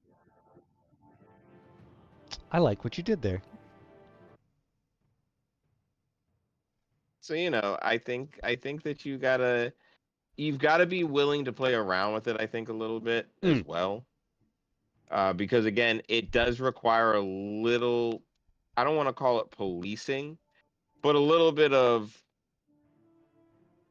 understanding on both ends of like, hey, this is an investment, this is a talent, this is a thing that takes time, but like, you doing it will require X amount of stuff or material or time or gold. You know what I mean? Like, it's got to be a decent balance. Hell yeah, Alchemist's Fire. Yes, Alchemist's Fire is I think it's a very cool item that never gets used. Yeah. That Bile Blaster we went over, what was that, last week, I think, question mark? Yes. Yeah, the Bile Blaster, like, even though you're supposed to load with acid, I'm gonna assume the insides are fine with acid. Like, you could put so many different liquids in there. A little fire squirt gun? Hell yeah. But, like, that is a way of interacting, because I think that it kind of goes into the next thing, which is offensive devices. We kind of touched on it in defensive items. I mean, obviously, your flash powders, I think that there should be ways to create effects, magical effects in non-magical ways, I guess is the best way to put it. Magics with a K. I really think is always a dope thing. I think it's something that's very untapped, or is touched on in ways, but is usually kind of minimal. And I think that there always should be ways to kind of expand that to some extent for both offensive and defensive reasons. Because I think that you could explain it away in a lot of weird sciencey ways, and I like that. In the Inventor class book, I specifically call out a subclass that you would love, but the way that it's written, you have these instant reactions, which are the way that Kibbles describes them. You just like slap 2 or 3 reagents together and you get something to happen. And the way that it is written, you have infinite uses of them, even if you don't have those reagents. You're just assuming that your character knows how to make it happen, so he makes it happen. And I'm realizing now that they're supposed to function like your class's cantrips, because you have infinite uses of them, and they get better as you go up. But the fact that you can have like 5 different ones, and they deal more damage than cantrips on average, and you have infinite of them. I'm like, I understand the idea is like, oh, my guy's real good at messing with his reagents. Like, as long as I forage in the woods, I can always make like acid spray happen, but it's more powerful than a regular acid spray. Or I can light people on fire, or I can put them to sleep. And I was like, the way that it's implemented here, like, you got to put some kind of limit on it. But like, that idea that I can take these things that are just in the field and use them in a cool offensive way is really cool. Like, my players, we had to, they were like, hey, can we, Valley of Egeria specifically, I'm not going to say my players because none of the other ones would have thought about this. She was like, okay, I just went and did research on how you can make quicklime with shells that are on the beach. And my character is like lives at the beach, and this is bad stuff that my family would be into. So can I teach the people of this village how to make quicklime so we can set a fiery defense wall out in the field? And I was like, I mean, the materials are all there. It's gonna take you some time, but I guess. And they made a wall of quicklime in front of Lila. I mean, that's hella creative. I'm not even gonna front. That's deeply creative. But I like I the mean, part. honestly. Oh, go ahead. Oh no, I didn't mean to interrupt. No. Well, I like the part where it says adventurers should not forget to take oil and non-metallic weapons. The non-metallic weapons part is like, yeah, I guess so. But the oil part is a big one. And the biggest part is like adventurers should not forget to take. These are all really good advice things, and it's really good to put them on players' radars. But you were mentioning like sandbox play before, and I like sandbox play. I'm trying to run sandboxy when I can. And, it's up to in the sandbox a lot of times the players to think of these things. That's why this kind of article is good, because you're not getting what you need, right? You're not being given what you need. It's a sandbox. You are going to go where you want to go, and you're not going there because you got oil and this is like a fucking I don't know, an ice cube that you have to fight, right? You know what I mean? Like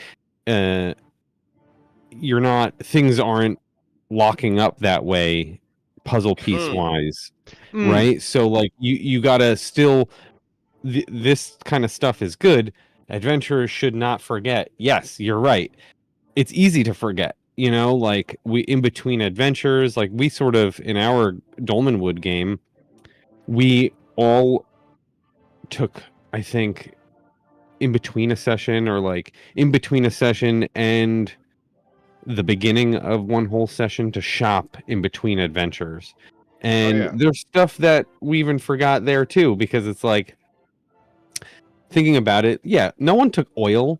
It was only oil in a sense of like, if anyone's going to take a lantern, you need oil, right? But the idea that you could just use oil to burn something exactly is something that you have to remember. And at some point, like, it's on the referee to be creative and make rulings for things that don't have rules, but it's also like it's a steep ask for the players to come up with these tactics as well out of nowhere, you know what I mean? Like so because you're asking your players, it's hard to ask players to be like, hey, start thinking of guerrilla tactics. Yeah, because that's kind of what you have to do, I feel like, especially in sandboxy ways, because it is guerrilla tactics. The game's not clearly saying how to make a Molotov cocktail, but that oil and fire make explosions. So if you can find oil and you can produce fire, you can burn things. Yeah. Your DM can't even say no to that, because I feel like, how could you look me in the face and be like, no, that doesn't work? I mean, I think I don't. Is there an equipment list in 2024 still? I mean, you guys don't play 20, right? So in 5e, there's an equipment list, right? On the equipment list, is there like holy water and flaming oil and torch and stuff? Alchemist fire, I think, is still a thing. Yeah. It's been a while. But on the equipment list itself. On the equipment list, I think it's in a shop list. I don't think it's on the starting equipment list. Oh, okay, gotcha. That's a good question. Because I think it's on like the damage list where it lists like weapon damage, right? I think so, and that's at least pretty good, right? Like I'm looking at the Old School Essentials, which is another game, right? They made a what happened? Good old OSE. Yeah, they made a little turn tracker thing that I use. And in it has like common durations, and I'm looking burning oil pool. This is the one it's been updated for Dolmenwood. So it says burning oil pool 1 turn on it too. So it's like built into the rules of the game that these things do XYZ for however long, and it's not like these rulings, which we'll call things that the referee has to referee in the moment during the game, versus things that are found in the rule book and everyone knows them because they're rules, right? These rulings, you don't even need to go into them sometimes. like it's not even that far-fetched of an idea to throw the oil. It's right there. It's like in this like supplemental material. It's in the fucking equipment list. It's in the damage list or whatever, the table. But it's hard to remember all this stuff. You know, like you got to come up with it, and that's exactly why, you know, like when you do get caught with your pants down, it's because like you're juggling all these plates or whatever, and it's tough to do, and like not everyone is on the same level of that kind of stuff. And I think what I'm trying to say is that like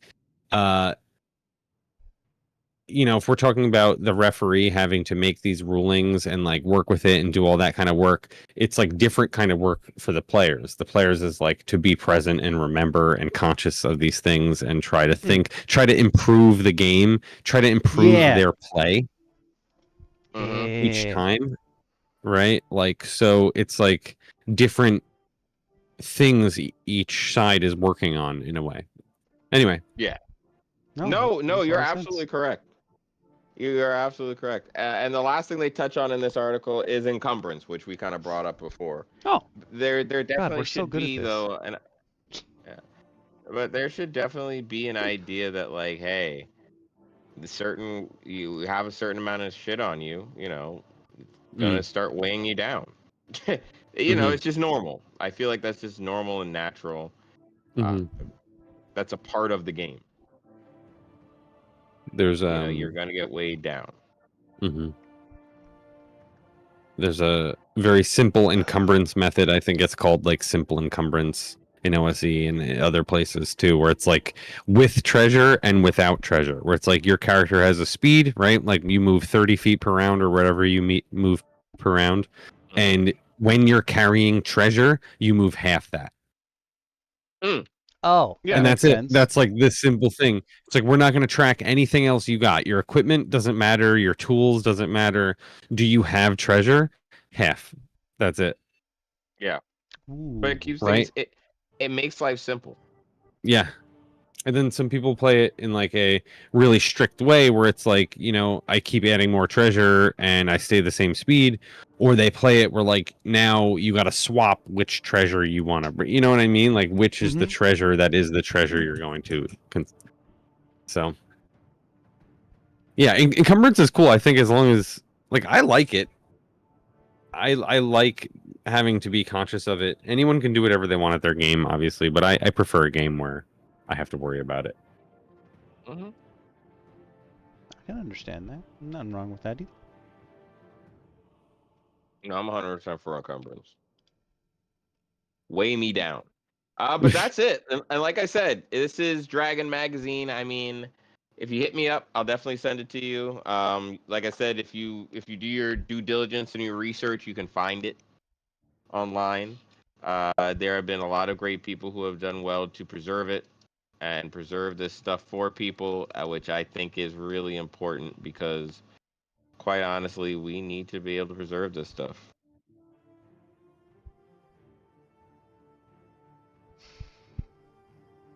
Someday it'll all get replaced by focus points, so we have to preserve it.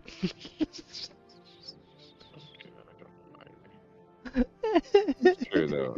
At some point they will ruin everything we've ever owned and loved. And take it all away from us. But rude.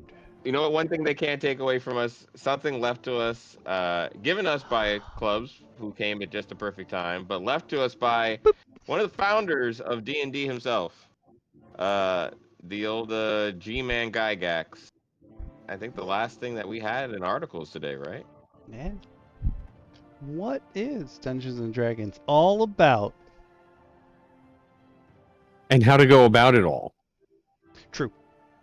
Well, okay. So I only want to talk about one paragraph in this. It's at the bottom of this first page, one player in a group of 3. Okay. It's what it starts with. But I want to comment about the like one day they're gonna take everything you love and ruin it or whatever someone just said about focus points and things like that. I will share this one in the Discord if any of you want it, because no one's gonna come after us for sharing Gygax's actual letters. That's cool as hell. Yeah. Oh yeah, it's It's from this like really, really, really old like newsletter that like was shared with only a group of people from 1974 to 1975. There's no legal like precedent involving any of this, I don't think. So just to go back to the fucking they're gonna ruin everything you love. So I really like, I consider there's like D&D as like trademarked D&D, Wizards of the Coast, Hasbro D&D, right? Official D&D. And then there's also folk D&D, right? This is like, you understand that we're going to play D&D, but we're all going to do it our own unique ways, and we're all going to, you know, have like an end result, you know, because each table is different and each referee is different and every player is different, and we're going to fine tune our own individual games to like match all those things, right? And you're going to go like sort of rogue. You're going to go on your own. You're going to play your own version of 5e or whatever. You're just going to, it's just Dungeons and Dragons, right? Like that's it. And you've gone rogue. You're now in the hills whittling art out of wood with a little pocket knife style D&D. You know what I mean? You're no longer and that's what I really like. I like that style of folk D&D, like D&D as a folk art, not as a commercial art. And I know I'm getting like sort of heady about this, but you guys are on the cusp of like being forced into this by the company in themselves, which is why I bring it up, because like one day they're going to take everything you love and ruin it. Well, it's like you're already forking off and doing your own thing as it is right now, so you might as well just go full folk D&D and just play your own game, you know? Like yeah. That's basically cool. what I did. Yeah. I'm sorry, I was drinking water when you said that. Listen, we could be, we'd just be creating water over our heads and letting it fall. True. All right. Well, with that out of the way, this little article here really is used as someone else's prompt, which I think is like really the meat of what I'm going to talk about. But this little article here about how to get set up with the game, and I just want to read this little paragraph. One player in a group of 3 or more must take the initiative and decide to become the first campaign referee. This is how to get started playing D&D with your friends. Like, you just heard about it, you got this newsletter somehow, but maybe you're a war gamer, right? Because this is Europa is the newsletter, and it's a wargaming newsletter. So this is like the year during or the year after D&D first came out, the original D&D, the little pamphlets, and they're saying that this one person has to become the first referee. We're going to get gendered. We're going to say he will act as arbiter of all fortune from henceforward, and his word will be absolute law in that campaign.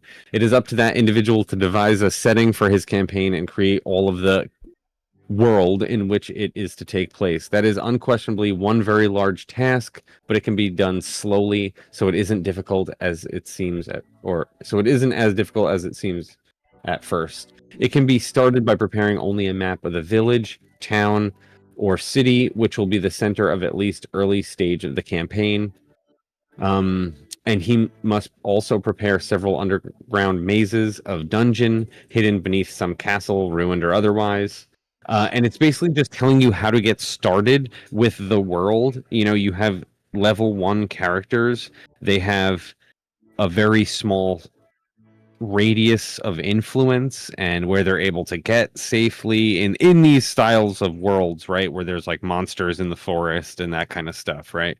And there's like dungeons about, and there's ruined castles, right? We got this all implicit world building in this sentence already.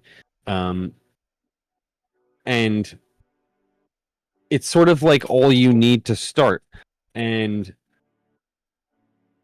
you know, he mentions that you're going to need to show, if you're making a city, that you need to show the sections of the town or city so that people can do their business and like live in these places and get into, you know, shenanigans in the town, which we would consider to be shenanigans in the town, but and then they would just be like trading and trying to make extra coin and money and stuff like that.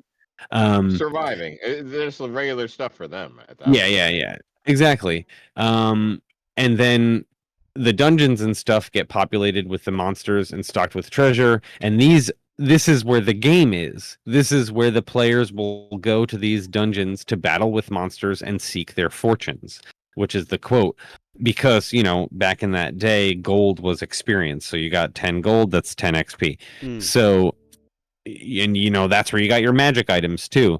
So that was the game. It broke down what the game was. You know, what is Dungeons and Dragons like, and how do you go about it, right? And they're saying you have a town in which you reside in and you do your business, and then you have these dungeons out in the field. You don't need to make the whole world. You need the town, you need the dungeons, and you need the place that you need to walk to get there.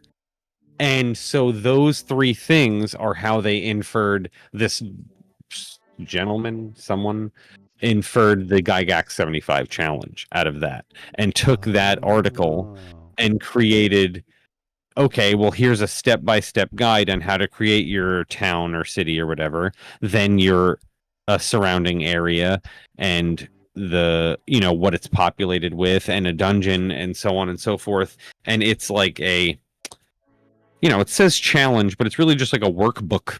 You know, it's like school workbook or I got you. Where, kind of like an it's a more. I feel like it's a very good outline too to like work towards. Like, oh, if you stick to this as an outline, like, hey, you can. Like, if you feel confused or lost, like, try and even take. That's what I did when you handed it to me. I took it as, okay, you know what? I'm gonna take this with me, and I'm going to put my game through it bit by bit as I'm going through things. The setting of your game, like the Cardinal world, right? Like, yeah, that's... like, okay, do I follow this? Okay, does this make sense if I put it to this? Does that make sense here? Dude, I did something similar. I sent it to you, and then I like had it printed out. I printed it out and made a little booklet out of it, and I've been like, one day I'm gonna do it, and then, or one day I'm gonna start it, right? And this is like years ago, maybe a year and a half ago, maybe a year and a half ago, and I didn't do anything with it. I sent it to you, and I like talked it up so much that I like talked myself into starting it too. And so I took an area that I knew of, like a named area around Dolmenwood in our game, and I just used, instead of coming up with this whole setting or this new campaign place, I used the Gygax 75 challenge to flesh out that setting. I just ran it through that. I just took this place and created the setting out of the name and the place and whatever, you know. And there's a part in the part in the challenge itself where it's like, you know, make a map, but I already had the map, right? And it's like, name your thing, and it's like, I already had that, so I just, like, you know, added the stuff that I already had and filled in all the rest, and it was a great little workbook thing that like basically helped flesh out the rest in a way that like it almost was automatic, like it did it for me, or it let me sort of collect. I don't know.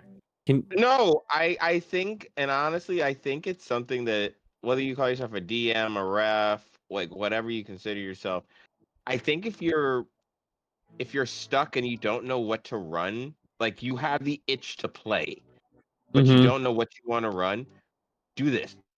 Take this challenge. Yeah. Sit down with this challenge and honestly see what you come up with, because it's well structured. It's really well structured. Like, are we gonna get into it tonight? Can you show it? Or I sure we can.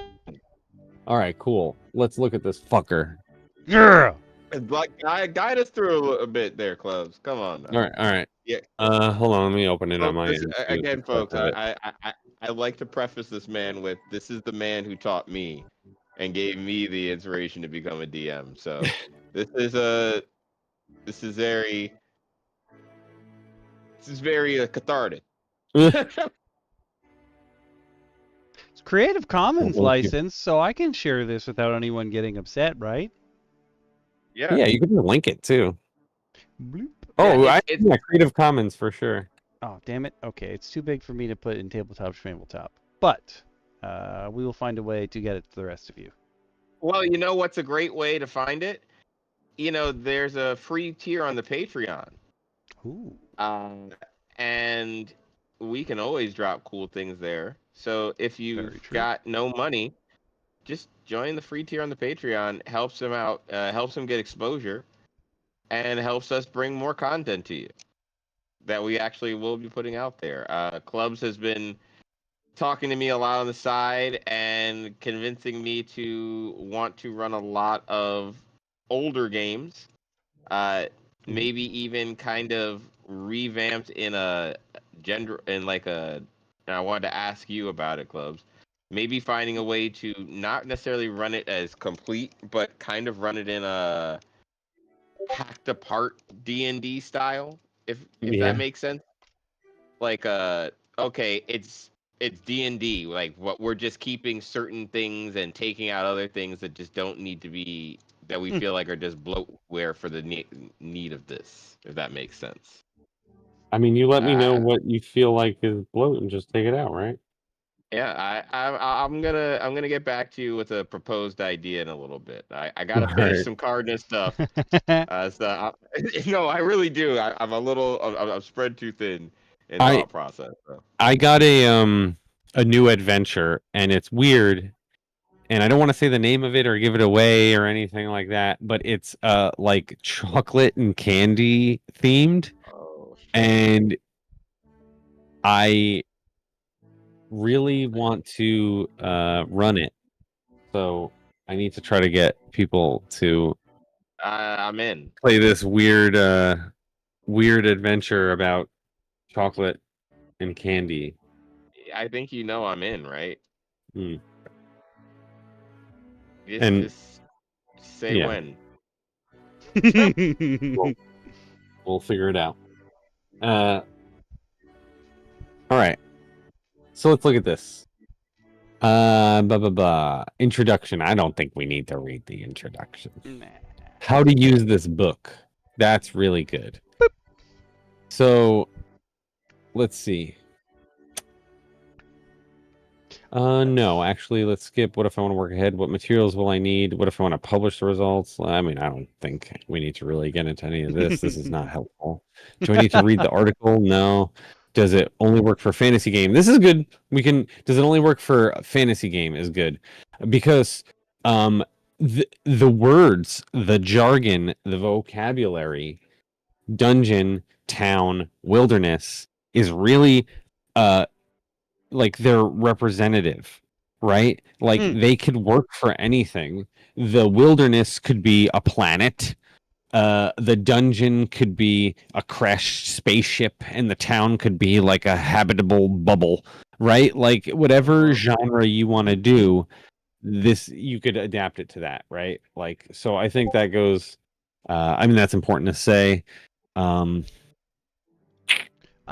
someone had commented earlier today on the Strongholds and Followers solo supplementals that I did, and they were talking to me about like their castle. And one of they were like, can I put multiple people's stuff in the castle? And like the way that Matt Colville describes the castle specifically as like your keep is that it's a combination of all the parts.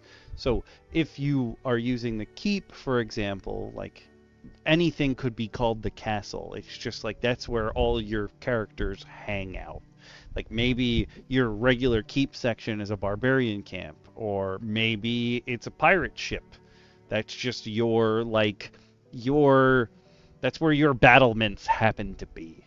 I feel like too many people are getting like caught up on what word exactly. Oh yeah. Mm-hmm. Oh yeah. I agree, and it's sometimes it's presented in a way where it's not obvious, right? Like the more specific the word, it's harder to be like, oh, this is supposed to represent something general. But yeah, I see what you're saying. Yeah, it's the same thing here. Like dungeon is the toughest one because I think a lot of people have like a repulsion or maybe not a lot of people, but there's a style of play where the players and that like ref GM dungeon master might not recognize that they play dungeons, but hearing the word dungeon kind of puts them off. They're like, why would I go into this? Why am I going into castles, like basements and stuff? Like, why am I going into scary, spooky places all the time? This doesn't always make sense. Yeah, like why am I purposely? I can admit as a player, I'm sometimes like, okay, I have to justify, and it's something that you don't think about at first, but it's like I have to justify my character wanting to go here. The thing you got to remember is like the character is a character, so like you're playing the game where the game is to go and get this stuff. So like like that's the motivation at all times. Yeah, but it's a good question because but what I was gonna say is like a dungeon could be anything. Like right now, to reference my game again, in the Dolmenwood game, they're going through a quote unquote dungeon that is a village. They're not underground. It's the daylight, and they're walking through a village. The village has been overrun with fungus. A fungal apocalypse has destroyed the village, and they're walking through the village. So it's not a dungeon crawl, it's like a village crawl. But it's a dungeon. And yeah, you can say that's a damn dungeon. Yeah, it's a dungeon. And you can kind of, a dungeon isn't necessarily a series of hallways, right? Like a dungeon could be a forest, right? You just map out the forest and there you go. You got to, throw some encounters, throw some people to talk to, throw some treasure. Dungeon. Right? I didn't make that connection, Fist, but yes. Of course. The mushrooms. Yeah. Yep. So like that word dungeon, I think is the worst one. It throws people because when you say town and then you say, but it's sci-fi. You could, whatever your town is, if it's like a base, right? If it's your spaceship and people go, okay, get it. Town. Got it. Dungeon is harder because people don't necessarily know they're playing the dungeon game. They're playing the OC game, right? They're playing the role-playing game, and when they go on an adventure, they might have like an encounter, but the dungeon is just a map of encounters, right? Yeah. So if you're a DM and you ever mapped out encounters where you go here and you have this encounter, you go there and you have that encounter, that's a dungeon. Sometimes and it's a valid style of play. The style of play is you have this encounter, then this encounter, then this encounter, then this encounter. We don't call that a dungeon, but it's a very straight dungeon, right? That's what it is. So, or an adventure, whatever you want to call it. So I think you're right. People get very hung up on these words, but I don't think changing the word dungeon in Dungeons and Dragons is like a good idea either. We can leave that word and just ask people to understand. You know what I mean? Like one word we should try to preserve. But otherwise it can mean anything. It could mean absolutely fucking anything. And to spend even just another sentence on it, it doesn't have to be like a to scale dungeon map style dungeon, right? It could be a flow chart, right? It could be whatever. It's just however the adventure is mapped out. So so with that out of the way, there's only 5 weeks to this, and the first week is like the concept. So if you go to, I think it's page 7, but it's really just kind of in my mind the most important one. This is where you have to refine your pitch. And I sort of say this to people all the time where they're like excited about an idea and I'm excited about it, but I have I'm neurodivergent in ways where I can't like hear it the way it's being said to me a lot of times. So I have to be like, just give me the fucking one sentence. Like, what is it? Like, give me your pitch. And this is like independent of my own fucking brain. This is exactly that. It's like getting you to refine what you think your idea is, right? Because you know your idea, it's in your head 100% clear, and then sometimes you say it to someone else that has like a fucking deficit like me, and I'm not getting it, you know? I'm not getting the whole picture. But then you just develop your pitch, do the bullet points part. I think that's extremely helpful. It's extremely helpful for me. It's extremely helpful to like hear things and get things out. And then even the gathering your sources of inspiration step, that's a huge one too, because you can blatantly put all the things you're ripping off right there. So then when you're later and you're developing stuff and it's like, okay, I'm referencing Army of Darkness. That's my inspiration for this evil villain because I like his like army of undead stuff, and you know the assault on the castle. Yeah.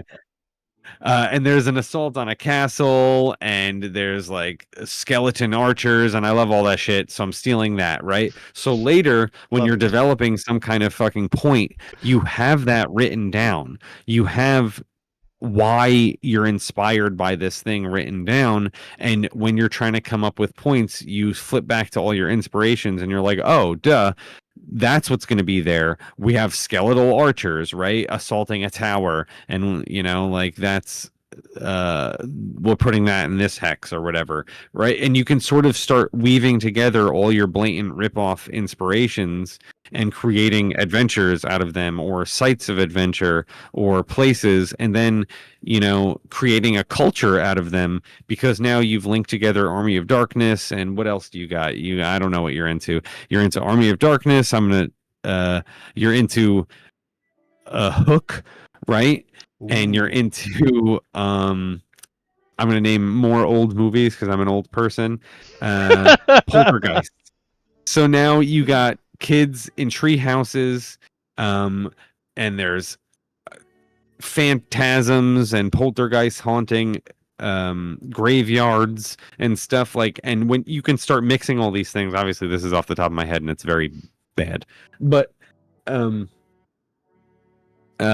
it just puts it all down for you to reference in a way that I think is the most important part of this whole thing. The next week is like, come up with a map, but the map is going to be nothing when you are, you know, just putting random shit in it that doesn't kind of combine, and you're going to need those reference points in order to combine them in a satisfying, or to easily combine them in a satisfying way without destroying your brain in the process. So I highly recommend even just this first week of just getting like your ideas straight out and keeping them plain and simple, and, you know, then editing them and polishing them until you have a whole complete idea, and then you can move forward, and you have this reference built. You know, you have the Bible of, you know, I said before that I did this with an area. The area is a marsh. I had a name and I had a few things that were in there, and then I thought about inspirations for those things. I made bullet points of those things, plus I added my own things, right? And then I sort of was able to, when it came time to make a encounter chart for what you find in the wilds there, it was easy. I knew everything. I had everything right there. It's a marsh. These undead army are there, right? This isn't actually true, but I'm going by the Army of Darkness example, and so on. So then I, you know, was able to be like, these are all the things that you'd find there. It's not because I had to sit there and rack my brain. It's because I just already knew what you'd find there based on what I've already filled out. It sort of creates this like verisimilitude where everything makes sense to be where it is and isn't jarring. Things are connected.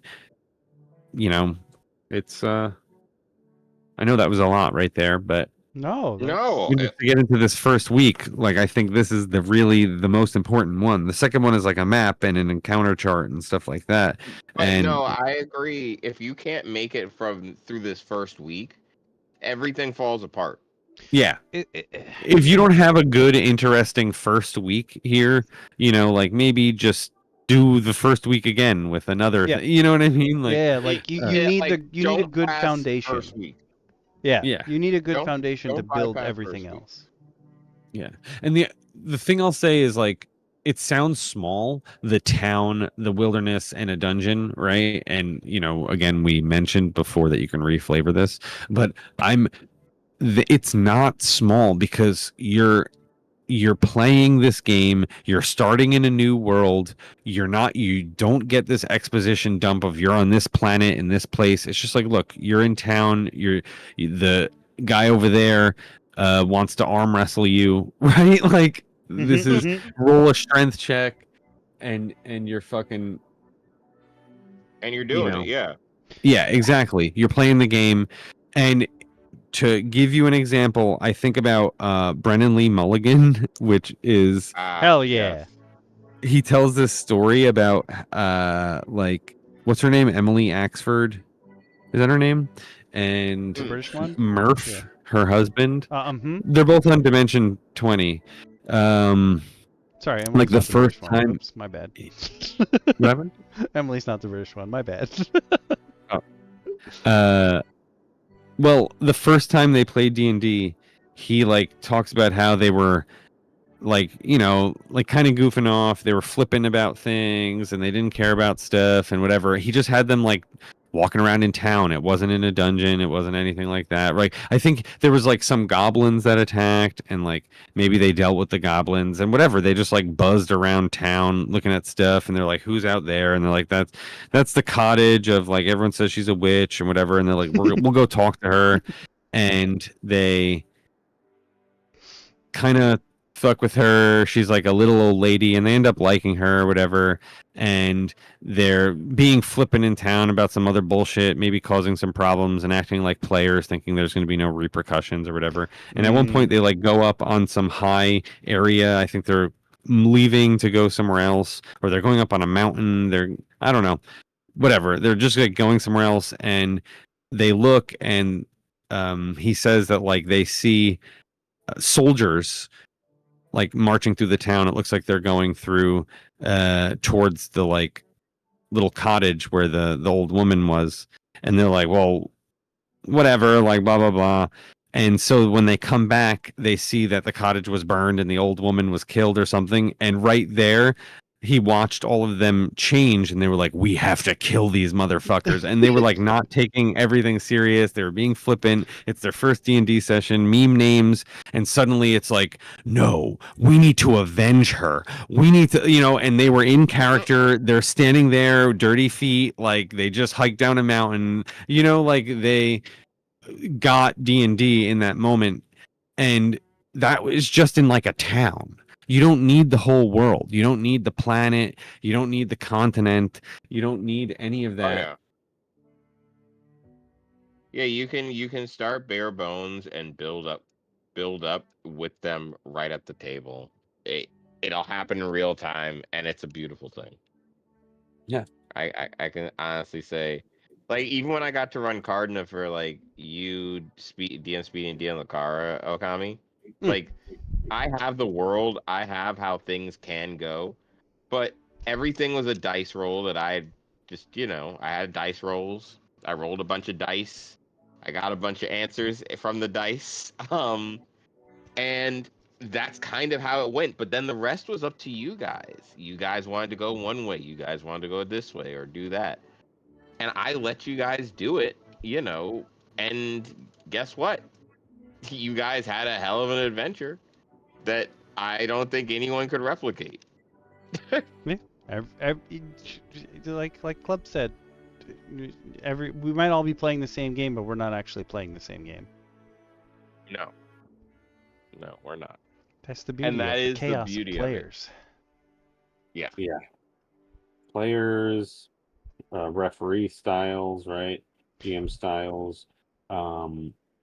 And like the we said before, like you got to build your found family. It's so weird. Like you as a DM, you can't plan for who your players are going to like, but in every campaign, there's just some NPC that's gonna get adopted, and God forbid something happens to them. Whoever has done it will have hell to pay. I have a interesting thing going on with NPCs in my current game. Ooh. Oh yeah. Yeah, I call it what did I call it? The self-fulfilling prophecy of Oh, that's no. right. Hold on, I gotta find it. The self-fulfilling prophecy of interrogation escalation. Oh. So that's what it is. The self-fulfilling prophecy of interrogation escalation. Because my players, or one player latches on to things in a way where they're like, ooh, that's weird. So I'm gonna try to be sneaky and underhanded and get what I want, or like they literally like berate them with questions when that goes different, and they start interrogating this person in a way that you're setting yourself up to, like, you think they're suspicious, and now you're interrogating them in such an intense way that everything they say back to you is being taken suspiciously because you're making them defensive. Yeah. Right? So things constantly escalate to like, I don't like this person, or they're bad, or we have to do X, Y, and Z to them because they're not satisfyingly, I don't know, answering all of your like questions, or you know what I mean? Like leaving details out or something because they're not in your brain, right? They're someone else doing whatever they're doing.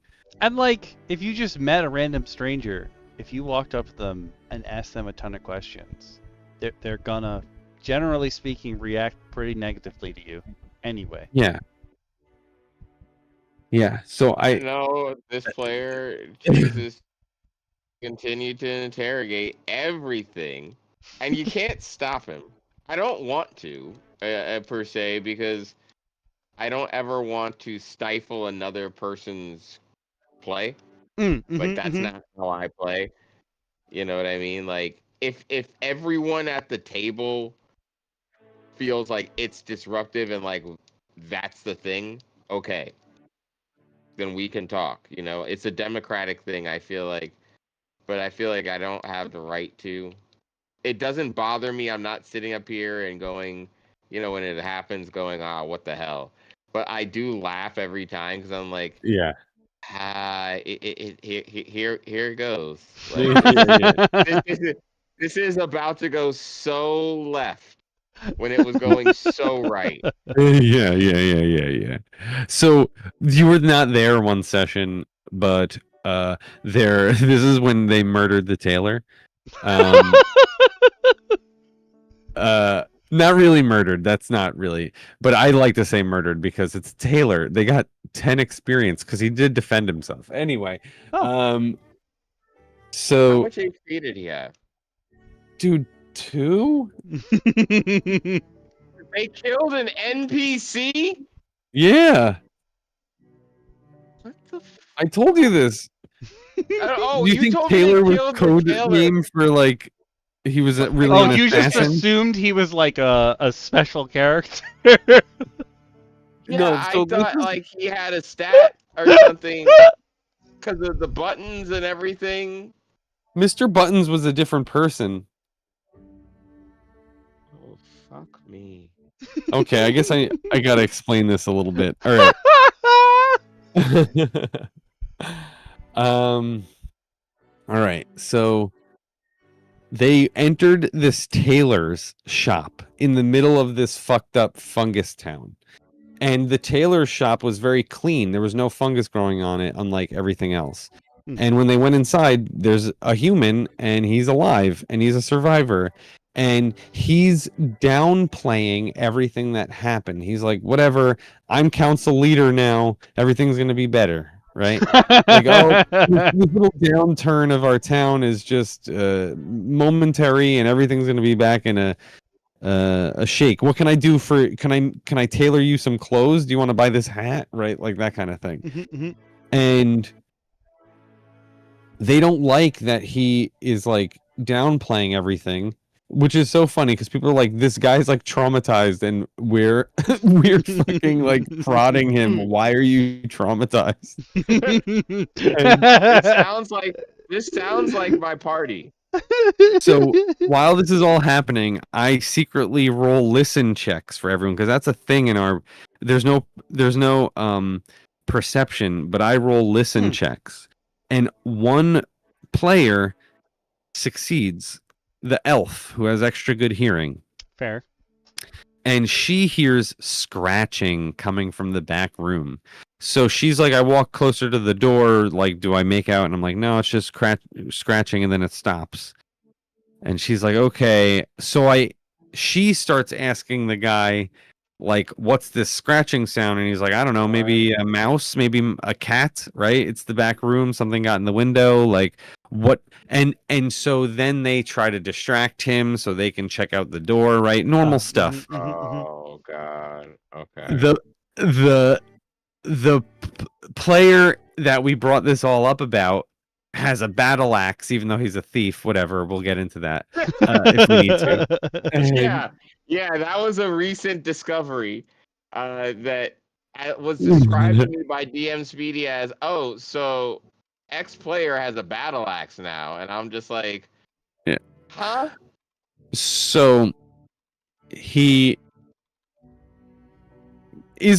talking to this person one-on-one, and he tries to get out the battle axe and take it in front of him, put it in front of him, like pull it off his back, hold it, and when he brings it in front of him, he wants to knock the guy out with it in the head.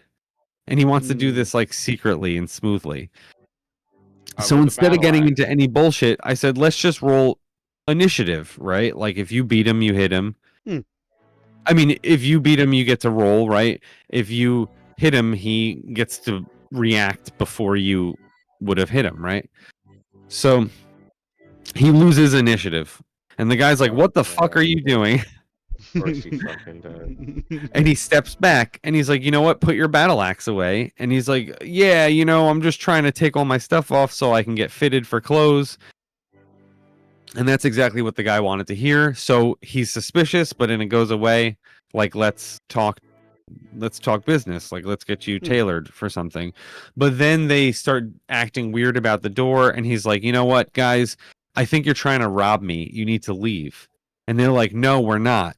And then finally, Ryan, DM Speedy, starts casting sleep. Starts casting the spell in the middle of the place. He's wants to put them all to sleep. Oh, fuck. We roll initiative. They lose initiative again. The tailor jumps under a table and starts yelling, Mr. Buttons, help, help, Mr. Buttons. The scratching from the back room is Mr. Buttons, who actually just kicks open the door, like blows it open. And Mr. Buttons is just like a completely other different story. But that's how it escalates. No. Describe Mr. Buttons, please. Really quickly. Give a description of Mr. Buttons to the stream. Because I think they need to understand what was described to me. All right. Let's read the description straight from the adventure, because it's right here.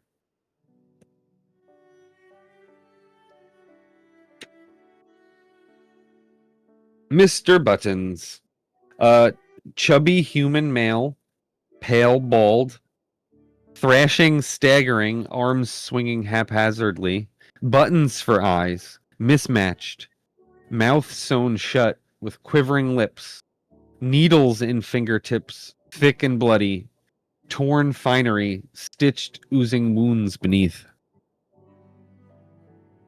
Oh, I don't like that. Yeah, so Mr. Buttons kicks open the door, and it actually gets worse. Because how big is sleep in 5e? 20-foot radius? Let me double check. In our edition, it starts as a 10-foot cube. They were in a 10-foot room. The whole party.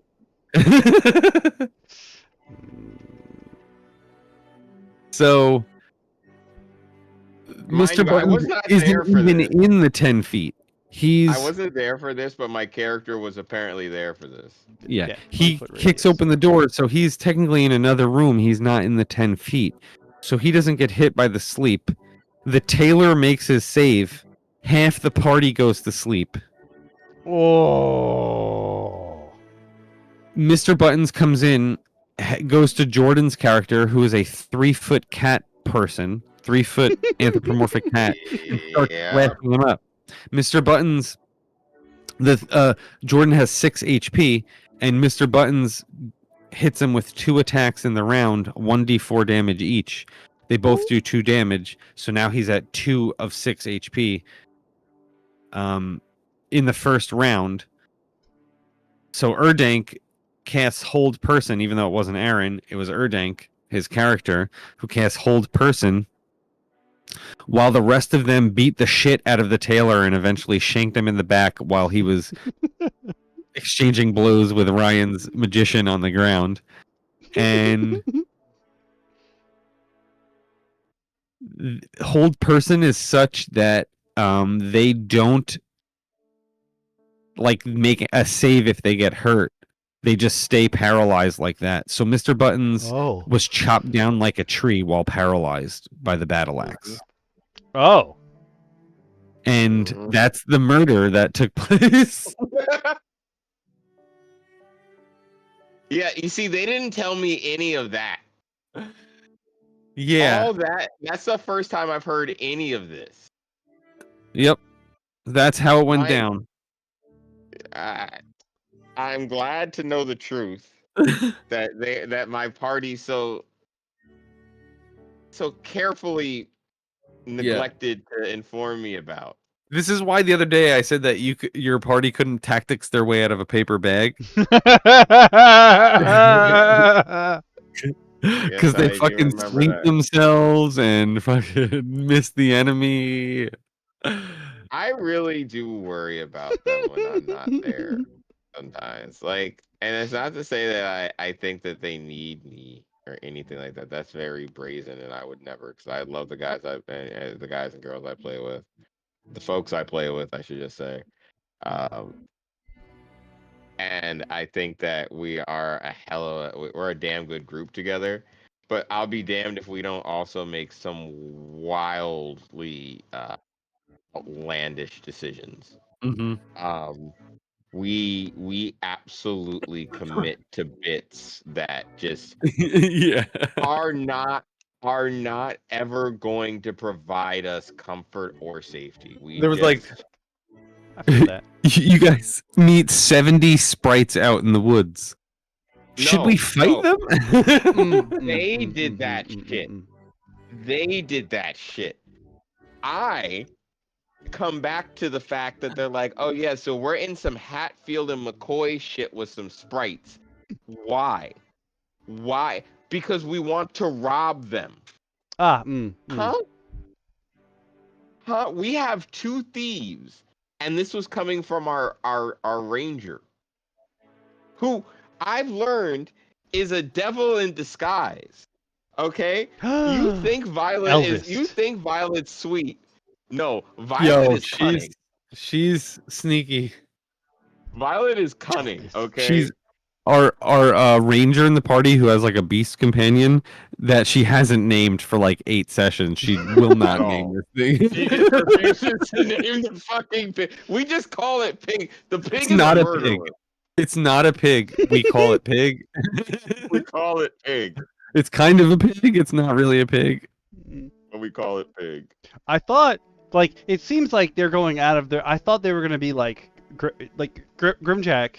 He's developed this thing with his character now, where whenever they're talking to someone that is like a level of magnitude above them, he just will. He'll just start berating that creature or that person. and the rest of the party is like, "Oh, yeah, can you? Please don't do that."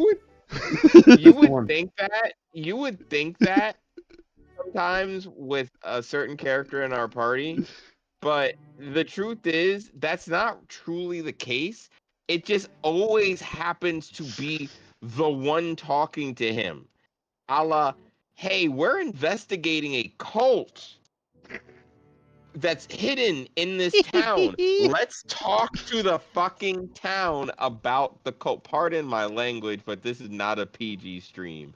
Like, why are we talking to the town about the cult hidden in the town? True. Yeah, to the head of the police, which where we just assume is all the corruption according to people telling us in the town. Mm-hmm. What are we doing? And this isn't all shade. He's a very creative player in other ways. Like he's a goat man, right? Oh, yeah, he's like in a lot of ways. Like he's cooked up some genius ways to get us out of stuff. Yeah. And he's a goat man, and he has like a natural attack. I don't know what to call it, where he can like headbutt with his horns. Oh, that's cool. And, has he earned it yet? Yeah, he technically has it from the beginning, but as he grows in level, his horns will get bigger and bigger. Cool. Yeah, their society is weird. When you hit level 4 and you get like a certain size horns, you become a longhorn, and you're like a noble. Oh. So there's like longhorn nobility, and shorthorn is like the common person, and he's a shorthorn because he's only level 2. But he's like, can I go to? He wants to find a blacksmith so he can get silver caps for his horns, so that he can count as like silver damage. You know what I mean? He wants to get him silvered, which is like such a creative idea, and cool, but also.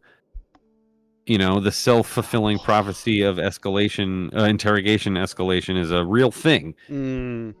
Like you said, Grimjack berating this they're not gonna fucking like you. They're gonna kick you out. Yeah. They're gonna be like, whatever. Yo, you got silver just on you like that? Like for what? Oh, so you can fuck us up? All right, bet. Fuck you too. Yeah, it's gonna get bad. Yeah, it's like don't. I don't know. Push your luck every time, and then be surprised. There was a great moment last session where he was like, "There's like a group of infested villagers with fungus growing out of their ears and eyes and bullshit, and they're knocking on a door." And he's like, "I backstab him. Can I get there? Can I backstab him? I backstab him." And it's like, okay, great. You turn the corner. There's 8. You get behind him. He's downed immediately. He gets a dope backstab off on one. Downed immediately. Clinging on to his life. Then they're starting the fight at disadvantage, yeah. At a disadvantage. And I tell them all the time, don't even go into a fair fight. True. Yeah, true. Like literally all the time we're told this, and I'm like, yeah, let's not. And yet somehow all the time we wind up at a disadvantage. You ambush yourselves all the time. I was gonna say, I know what it is. It's not me, because I'm the most. My character literally is a pacifist to the point where I made a joke to clubs one day, and I was just like, yeah, you know what? When combat happens, don't even ask me what I'm doing. I feel bad because they were fighting a soup, which just goes to show how fucking weird our game is. But they were fighting a soup, and I went like around for like a turn or two, and I realized at the end that I didn't even ask you. I forgot. Yeah, you forgot. You forgot about me for the entire. You forgot about me for an hour and a half in that game. Oh my god! And I was just like, okay. Jesus fucking Christ! I'm so sorry. It's okay. I just laughed at it because in my head, I'm just like, I don't think he realizes just like how wild everything else is right now. That like he forgot about me. Oh man, I'm sorry. No, it's okay. I was not upset at all. Were you just like licking your ham shank on the side? Gosh, I just wouldn't was lick imagining that my thing. character. I would just, I would not either. I just was imagining my character was sitting there like praying, like watching everything occur and just praying it doesn't get worse. Just I mean, that soup. that soup really took you out. The soup took me out. You know what took me out? I'm gonna be honest with you. This is like a GM thing here. What took me out was if you guys wanted to rest, that would have been tough for me. And I can't get into why. But I couldn't do it on the fly. I'm prepared now. But you guys started being like, look, it's sunset in an hour. I want to go to sleep already. We're in a safe spot. Like this, that, and the other thing. And then you had met those like NPCs or whatever. And I was like so spaced by like having to figure out the rest situation, which again I can't get into. But that I feel like, yeah, maybe I did. I forgot. That sucks. I'm so sorry. I'm just thinking, like, the GM thing about resting. I thought it was going to be like, sometimes my party will be like, yo, I think it's time we stop and take a rest. And I'm like, the room's on fire! What? Yeah. What you want to go to get carbon monoxide poisoning? Like, carbon monoxide, you get knocked. Why do you mean you can take a nap now? We need a nap, man. In this case, even though it's a dungeon, they literally were at an inn and they like got into a barricaded room that had survivors in it, and it was like a safe room. It was like literally a fucking Resident Evil safe room with beds and stuff. And they're like, we should sleep here. Yeah, because I was like, hey, we're not, because in my head, I'm like, yo, we're not getting out of here anytime soon. So let's do the smart thing. Let's, True. Let's rest. And then once we're rested, we can go continue on and help these people because their friends' chances of survival go up when we're in better shape because we used all our spells.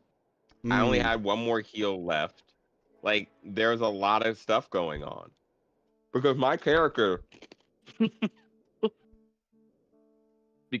forgive me, I had to snack on something. Because of the nature of my character, because of the nature of our party, I've designated my character as the beacon of survival. Because I'm the only one who can pick anybody up, even though they have the ability to do so right now. They've purchased it.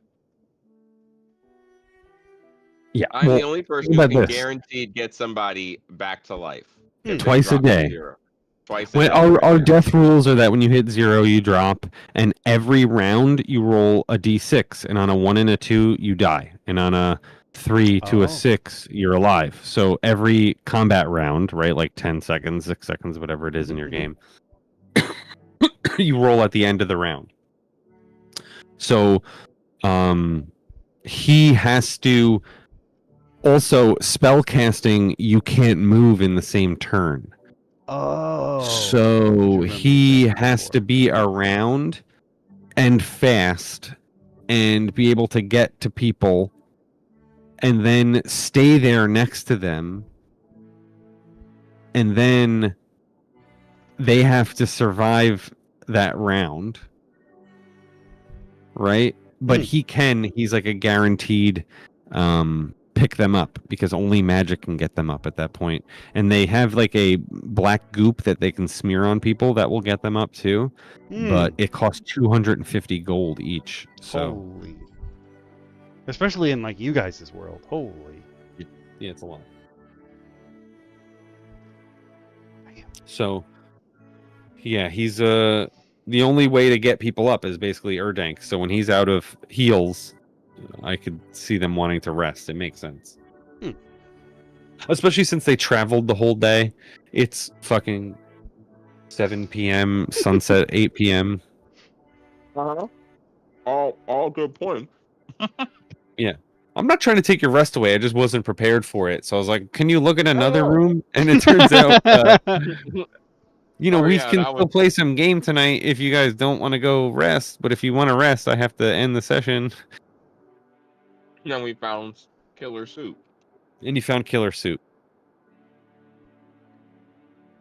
I'm assuming it's like a real Jordan. soup and not a wrestler, because there's a wrestler. No. Oh, it's a real soup. Yeah, like kitchen soup.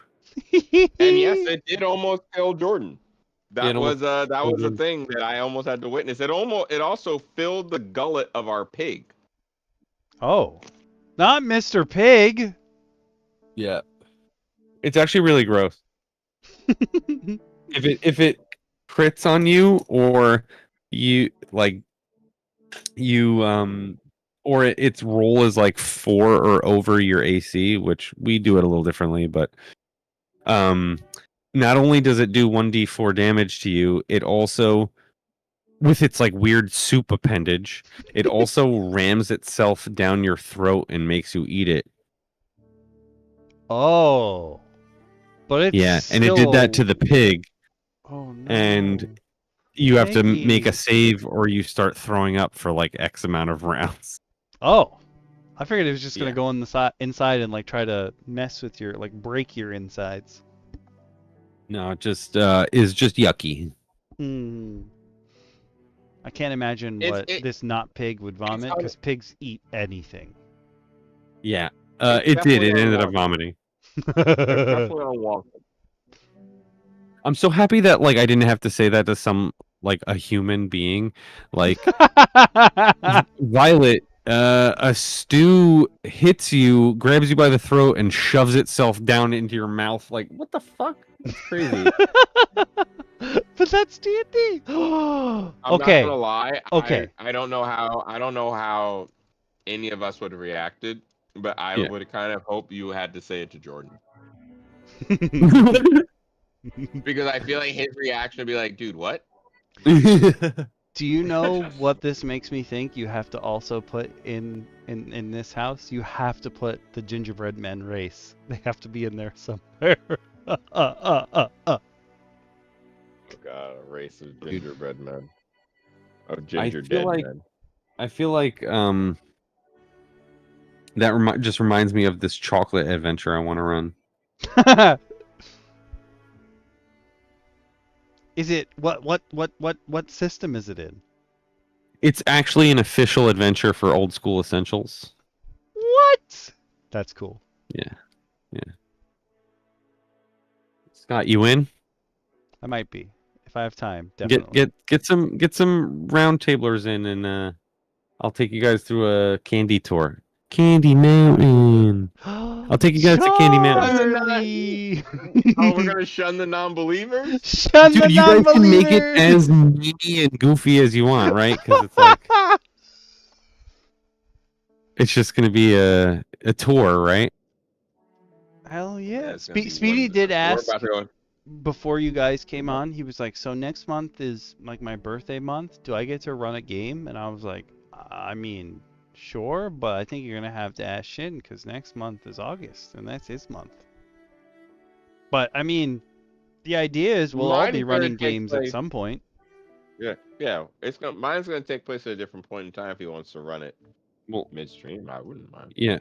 Put me down for 1 month. I'm going to run to my Candy Mountain. Charlie! Yeah. We're going to Candy Mountain, guys. I'll hit you right here first. We'll make some characters. We'll all be ready. Get 4 of you guys into Candy Mountain. It'll be fucking awesome. Oh my god, that's awesome. And we'll get to try another game type too. Or not game type, you know what I mean. Game system. There we go. Words. Yeah. I'm excited and scared. But this is what the roundtable is all about. This is exactly what the roundtable is about. Experiencing new things, looking at new systems, and checking out shit to explore with people. I know we got off topic on the Gygax 75, but I think the biggest thing to kind of look at, it's something that definitely to look at and try for yourself, even if you're not a DM, because I think it's a fun exercise. I think it's a real fun exercise in creativity. So if you want to try flexing that muscle, try it. I think it's worth like a bigger look maybe on like another day when it's like I just wanted to go through like the point about starting small and that kind of stuff. I'm gonna say I was talking to Speedy about this earlier that like we could do like this could take the place of a homebrew or a one-shot supplement episode, which leads me to my next question. Shin, do you want to start Cardna next week? Whoa. Did you want to stream it? Oh, I figured you were gonna take the slot. We were just... Oh. No, I was gonna just run it on the side because we're not officially starting the first campaign yet. Ah, we gotta have session 0 and stuff. I gotcha. So we got to still get everybody together in session 0, but I'm gonna record that on the side and have that set up separate for people to watch. Okay. Then my next question will be definitely related to what Clubs just said. Next week's poll, I'm going to throw it up in the YouTube. If you don't know how this works, we run a poll for next week's topic. It will run for 24 hours. And nope, can't do that. Whoops. If you're on YouTube, you can leave a comment. Or you can come to the Discord if you're watching this VOD like after we filmed it, but it's still within the 24 hours. If you're on Twitch, it's going up in a poll that will be up for 10 minutes. But next week's topic, all of your votes now count, which sounds weird. I'm not talking about election interference. It's just at the beginning, the community had 1 vote, and then all the other votes were for the DMs. But that is not the case because we have a real audience now, and we love you all, and we want to put stuff out that you guys want to see. So mostly we love you. We do. We love you so much. Thank you all for... Okay, I did the thank you stream yesterday. I want to say thank you to you guys voting in the poll. There will be a new poll up soon for August.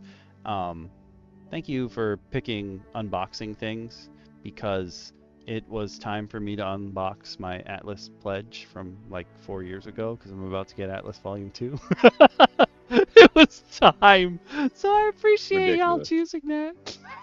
Ridiculousness. I should beat you at the fish. For these topics, Adventures is pretty self-explanatory, so is Maps, but homework is just a supplement that we won't be able to get through in one stream. However, we will never do another thing that takes more than 5 streams, and even 5 streams is pushing it. Never. We'll never beat 5 streams. Okay? Never again. And one-shot supplement is just a supplement we can do in one stream. Never again. The empowered law is a very strong law. Yeah. And show and tell is us either showing something that we use in our campaigns or like a tool that we use. We folded in tools to show and tell, or just like something that we think would be helpful to you out there making your campaigns, running your campaigns. And on a personal note, I want to say thank you to everyone who's come out to DM Roundtable and participated in DM Roundtable, because without you, I wouldn't have the confidence to go into the interview I have tomorrow with a TTRPG company. So thank you for that. Without you guys, I wouldn't be doing this. Well, good luck. Thanks. I'm trying to contain myself. What time is it? I got it at 3 tomorrow. Oh, nice. Very nice. Just like, well, whatever happens, I'm still gonna try to get you on Candy Mountain. I appreciate that. Okay. Well, I'm gonna wear pants because they want a video chat. I'm gonna make sure that I wear pants. This is one of those things that, like, I'm more nervous about what happens after the interview than the actual interview, if that makes sense. Like, I'm not worried about having to talk to someone face to face. I'm worried about like, if I succeed, what am I gonna have to do? I mean, you'll find out. It's true. Yeah, don't worry about things you don't know yet, you know? True. No sense I know that's getting easier worried said twice. than done. True. But there's no sense getting worried twice. You're right. Exactly. Maybe you won't even need to. Maybe you won't even need to worry once. I hope so. Either way, Candy Mountain, it's in your future. Yeah. I have no idea what I want to run, but I think that the simplest thing for Candy whenever it's my Mountain. turn to run is going to be through my trials. Because it's simple. It's like just go in there and do the challenge. Mm-hmm. But maybe that. do something else. I don't know. I'm thinking it makes the most sense. Something like I built from scratch. So Yeah. I don't I'll know run what DM anything. Lakara wants to run. We just finished the her version of the Mario Kart one shot in her campaign last week. We did it on boats though. We weren't actually in carts. We killed the Kraken along the way as Oh, no. well. Listen, sometimes shit goes down, Kraken gets killed.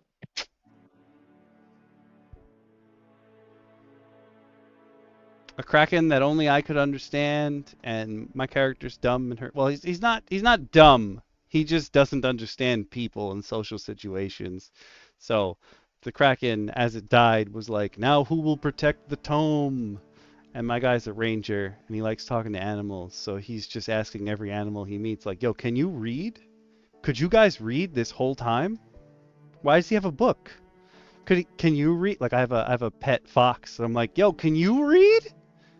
Have you been reading over my shoulder this whole time? And everyone else is like, I was a guardian of something. And my ranger's just like, I need to know how many animals can read, okay? He's on a mission, huh? I need to know how many animals can read. Go to Narnia. Find out.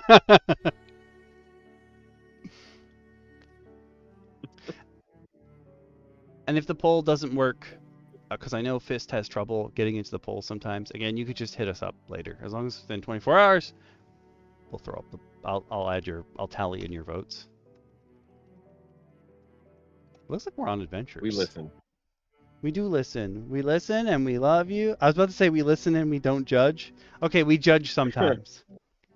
We definitely judge a little bit. I'm not gonna lie to you. But it's a loving judge. Yeah. We want what's best for you. At all times. And your games. AKA anything that's not 2024. Yeah. Just Folk D&D forever. I like that idea. Folk D&D forever. Yeah. Hell yeah. keep it folk. Keep it folk. Keep it folk. Do what works best for your table. Yeah.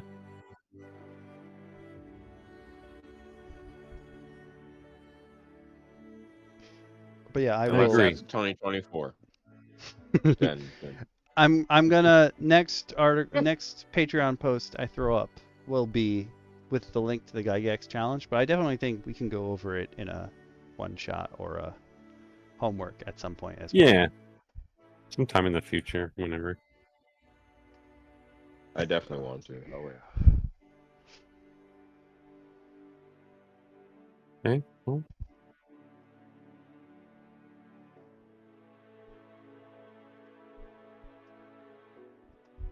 Well shit, gang. Yeah. I guess we're at the end of the stream. Yeah, just waiting for the poll then. Oh shit. Well, Kami, I have to say as always, thank you for having us on here to talk shop and share these articles with everyone. You know, our awesome viewers. Especially We love you AWOS guys. and Fist. You know, you guys are always holding it down, and listen, even if you only lurk, we're happy that you're lurking because you could be lurking anywhere else, but That's you're lurking true. with us. Oh, you made it sweet. Oh, I like that. Also, Fist, we're gonna get you in a game at some point. We were, when you were here, Shin, we were talking about how like it's so weird that like Fist has been in here almost every stream, and like we can tell that Fist would love to play D&D. But for like the first year of my campaign, Grimjack was like, Fist cannot know I play D&D. And we were like, why? And he was like, he can't know. He's just like it was a well kept secret. Like, yeah. God forbid he knows I like to do nerdy things. You guys talk shop. Like what? What are you afraid he's gonna find out? He can come to Candy Mountain. Oh yeah. As long as there are mushrooms to kill, Fist is in. That is Fist. I think that's Fist's #1 goal in any D&D or anything TTRPG related. Ruin something you love, yes, please. You won't ruin it. You'll make it better. We'll all know going into it if there are mushrooms, they're getting killed. Yeah. You know, there's no love lost here. Planescape, that sounds great. Ooh. Oh, I have never played Planes. Well, I've played the video game Planes. Are you gonna say Torment? Mm-hmm. Okay, it's not Planescape, and it's technically not Spelljammer, but it's basically Spelljammer. Ethereal Expanse is the Spelljammer adjacent setting that Ghostfire Games has, and I kickstarted it because they do like full ship-to-ship combat, and they have rules for it, which regular WotC has just totally neglected. And I was like, oh, this is so cool. And I'm like, oh, one of these days I'm going to get to reading that book. And then they posted today that they're starting a Kickstarter for the next book in that setting. And I'm like, come on, man. I didn't read the first one yet. That's exactly how it happens, though, every time. They're like, oh, hey, we're already on the next one. You're like, what? Wait, let me catch up, please. Please, I'm trying. Please. All right, gang. I guess I should get going. Thanks for chatting, letting me chat with you. Hell yeah. You're welcome anytime. Always happy. Love you, man. Take care, everyone. Bye. Oh, yeah. The poll's over. Okay, I'm putting in. That is going in the votes list. Gonna close that down. So, that being said, where can they find you the rest of this week, Shin?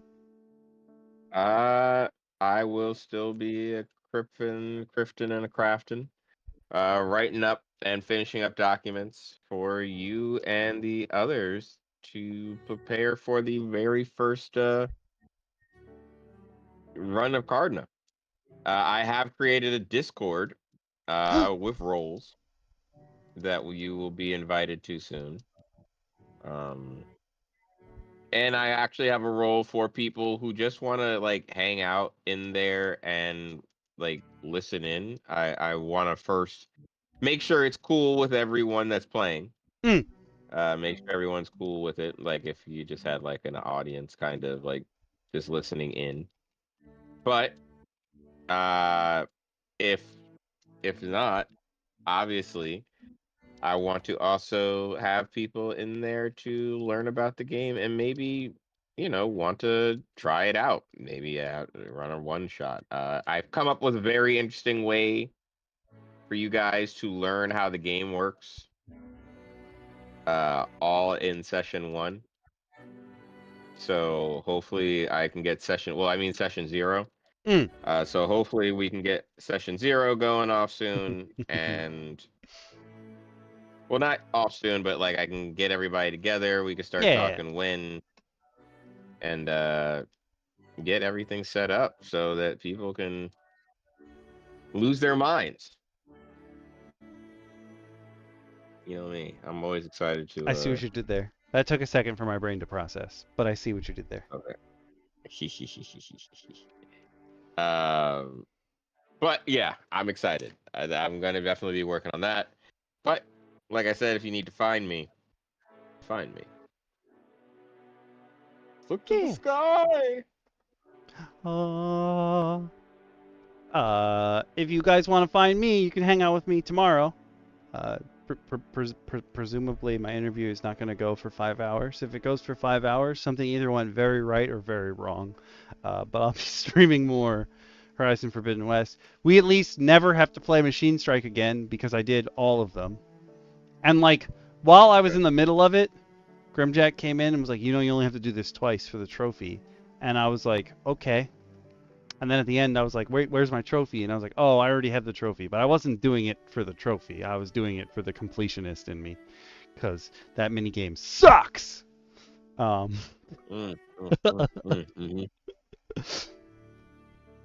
yeah. That, like, I have to finish it because if I don't, it'll drive me crazy. Yep. That, like, I did more than 50% of it. And I was like, I can't leave, like... I can't leave 45% of it undone. I gotta. And did you just say let's play Warframe? Oh my goodness. I don't know if you know this, but almost everyone in the server has played Warframe at some point. Yeah.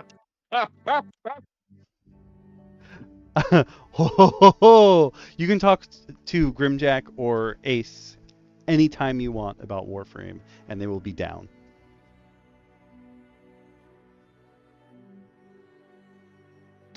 Literally activated, like, Grimjack woke up, his eyes opened, and light shone. Yep. For once, he didn't wake up in a cold sweat and clench his buttocks, though. He was just like, the Tenno, they call. That's the sanctity of Grimjack's butthole right now. It is this week will mark the start of the new month. So, in addition to this poll, if you haven't voted in it, there'll be a thank you stream poll. Marvel Rivals is going to go back on it because we just did the unboxing. I think that's what I'm going to do from now on. I'll take off what we did the previous month and then swap something in. This the same sort of idea that I run the poll for DM Roundtable on. Oh, Valkyrie Prime, the Wolverine one, the Berserker one. But there'll be a poll for the thank you stream, and then there'll be a poll for the Okami Her Plays game. Not that we've actually gotten together to play an Okami Her Plays game. I think Warframe again is also on the list somewhere. But I haven't actually looked to see what game I'll try to get people together for this month. But we shall see. Especially if I have a new job to contend with. But we'll see. Anyway, thank you all for coming, for hanging out, for talking shop with us, for talking D&D, for telling us your stories. We love each and every one of you. And if you want to come hang out, just come on over to the Discord. We'll be chatting all week, most likely. Plenty of stuff going by. Yep. And next week we should have DM Lakara back. Maybe we'll have another full house. I'm not sure about Dungeon Mommy. And by full house, I mean without DM Bacon and the other DM that has never shown up. Oh yeah, there is another DM. I completely forgot. Okay, so the funniest thing about this is she volunteered when I was like, yo, do you want to come do this? Because I know that you DM. She actually DMs for the shop that she works at. Like, she works at a nerd store, and she DMs in the shop. And I was like, do you want to come to DM Roundtable? And she was like, oh, absolutely, I'll come join. And then she chatted with us for a little while, and then I feel like she just forgot that she was in the chat, because she did the same thing when Okami Curry first opened. She was really talkative at the beginning, and then she just disappeared. And for like the first couple years, she was still one of the mods. And you guys can't see it, but there is a mod channel called The Boys. And Grimjack didn't know that she was in there for like the first 2 years, and you guys know Grimjack. So when he realized that there had been a woman was in the chat with him for 2 years, he flipped out. I've said things and described things in here that aren't for the female gaze. It was so funny. But I feel like she just forgot she's in the chat. Well, she's always welcome to come and join in. I'm hoping at some point. Should she ever recall that she answered the call? Grim likes to be as polite as possible in the company of the fairer sex. Oh my god. Oh my god. It's gotta be prim and proper. Proper gentleman. Proper gentleman. Pinky's out and everything. Oh yeah. But we will see y'all soon. Until then, have good games and take care of each other and have fun and remember to hydrate because it's super hot wherever you are. So, if bye, you don't Twitch. hydrate, I'm coming to find you. We won't jump in your mouth like that awakened soup though. That'd be weird. Might. Oh. Well, I might. Oh, some people might like that. Goodbye, Twitch. I know I'm gonna get a message from Awaz momentarily, like, yeah. Put shit in my mouth. And bye, YouTube. ... Bye, YouTube.